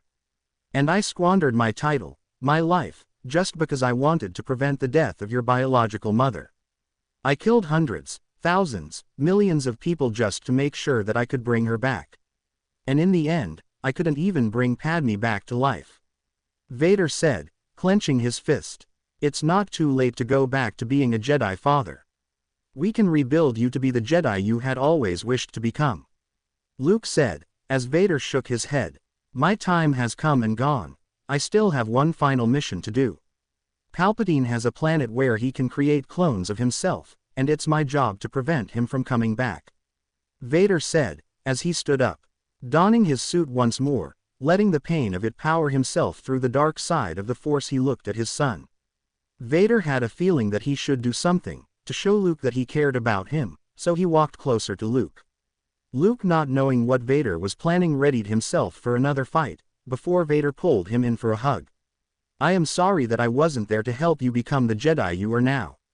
It was supposed to be my job to protect you, and you got into all this because of my ego to gain power. Now it's time for me to show you that through the dark side of the Force, I can remain a Jedi," Vader said, before pulling away and leaving the Death Star. "What are you planning on doing?" Luke asked. "What I was created to do. End the Sith, for good," Vader said, as he left the room entirely. Vader walked through the Death Star. He killed each and every stormtrooper that was on board as he slowly made his way towards his starfighter. It was the one thing he allowed himself to keep, allowing himself to stay tethered to the light side of the Force through memory alone. Climbing inside, he watched as a small astromech droid drove over to him. It beeped happily at him before attaching itself onto his plane's wing. And Vader couldn't help the wheezing laugh that came out of him as he watched his old droid stay with him. "It's good to see you too, R2-D2, Vader said, as he flew out of the Death Star. "Beep beep beep tree beep beep bedeep," R2 replied back as the starfighter flew out into space. "Next stop, planet Exile," Vader growled as his ship entered hyperspace. As he left the central galaxy, his son destroyed the second Death Star as he flew back to the planet that he originally came from. Luke flew the ship as fast as he could to make sure that his mentor in Izuku was still in the land of the living. It took a few hours, but he managed to reach the planet once more. As he landed the ship in the docking bay, he rushed out of it. He ran through the hallowed halls of the Jedi Temple that Izuku had reforged from the ancient times, searching for the Force energy of Izuku before coming across a room where plenty of children were sitting on the ground crying. Entering the room, he found the children staring at the robes that Izuku had worn before the two had left for the Death Star. Luke fell to his knees as he found himself slowly coming to tears. Izuku, the one person who had been shown to be the best master he could ever receive, was now dead. But that didn't last long as he felt through the Force, as though someone placed a palm on his shoulder. Looking over it, He wouldn't ever tell anyone that he believed that he saw Izuku staring down at him. He had an ethereal blue glow around his body, wearing the very same robes that he'd died in and were in the hands of his students. And Izuku spoke to him in words only Luke could understand. Now, it's your turn. I hope you guys enjoyed this video and make sure to like and please hype this video. Now we will see you in the next video.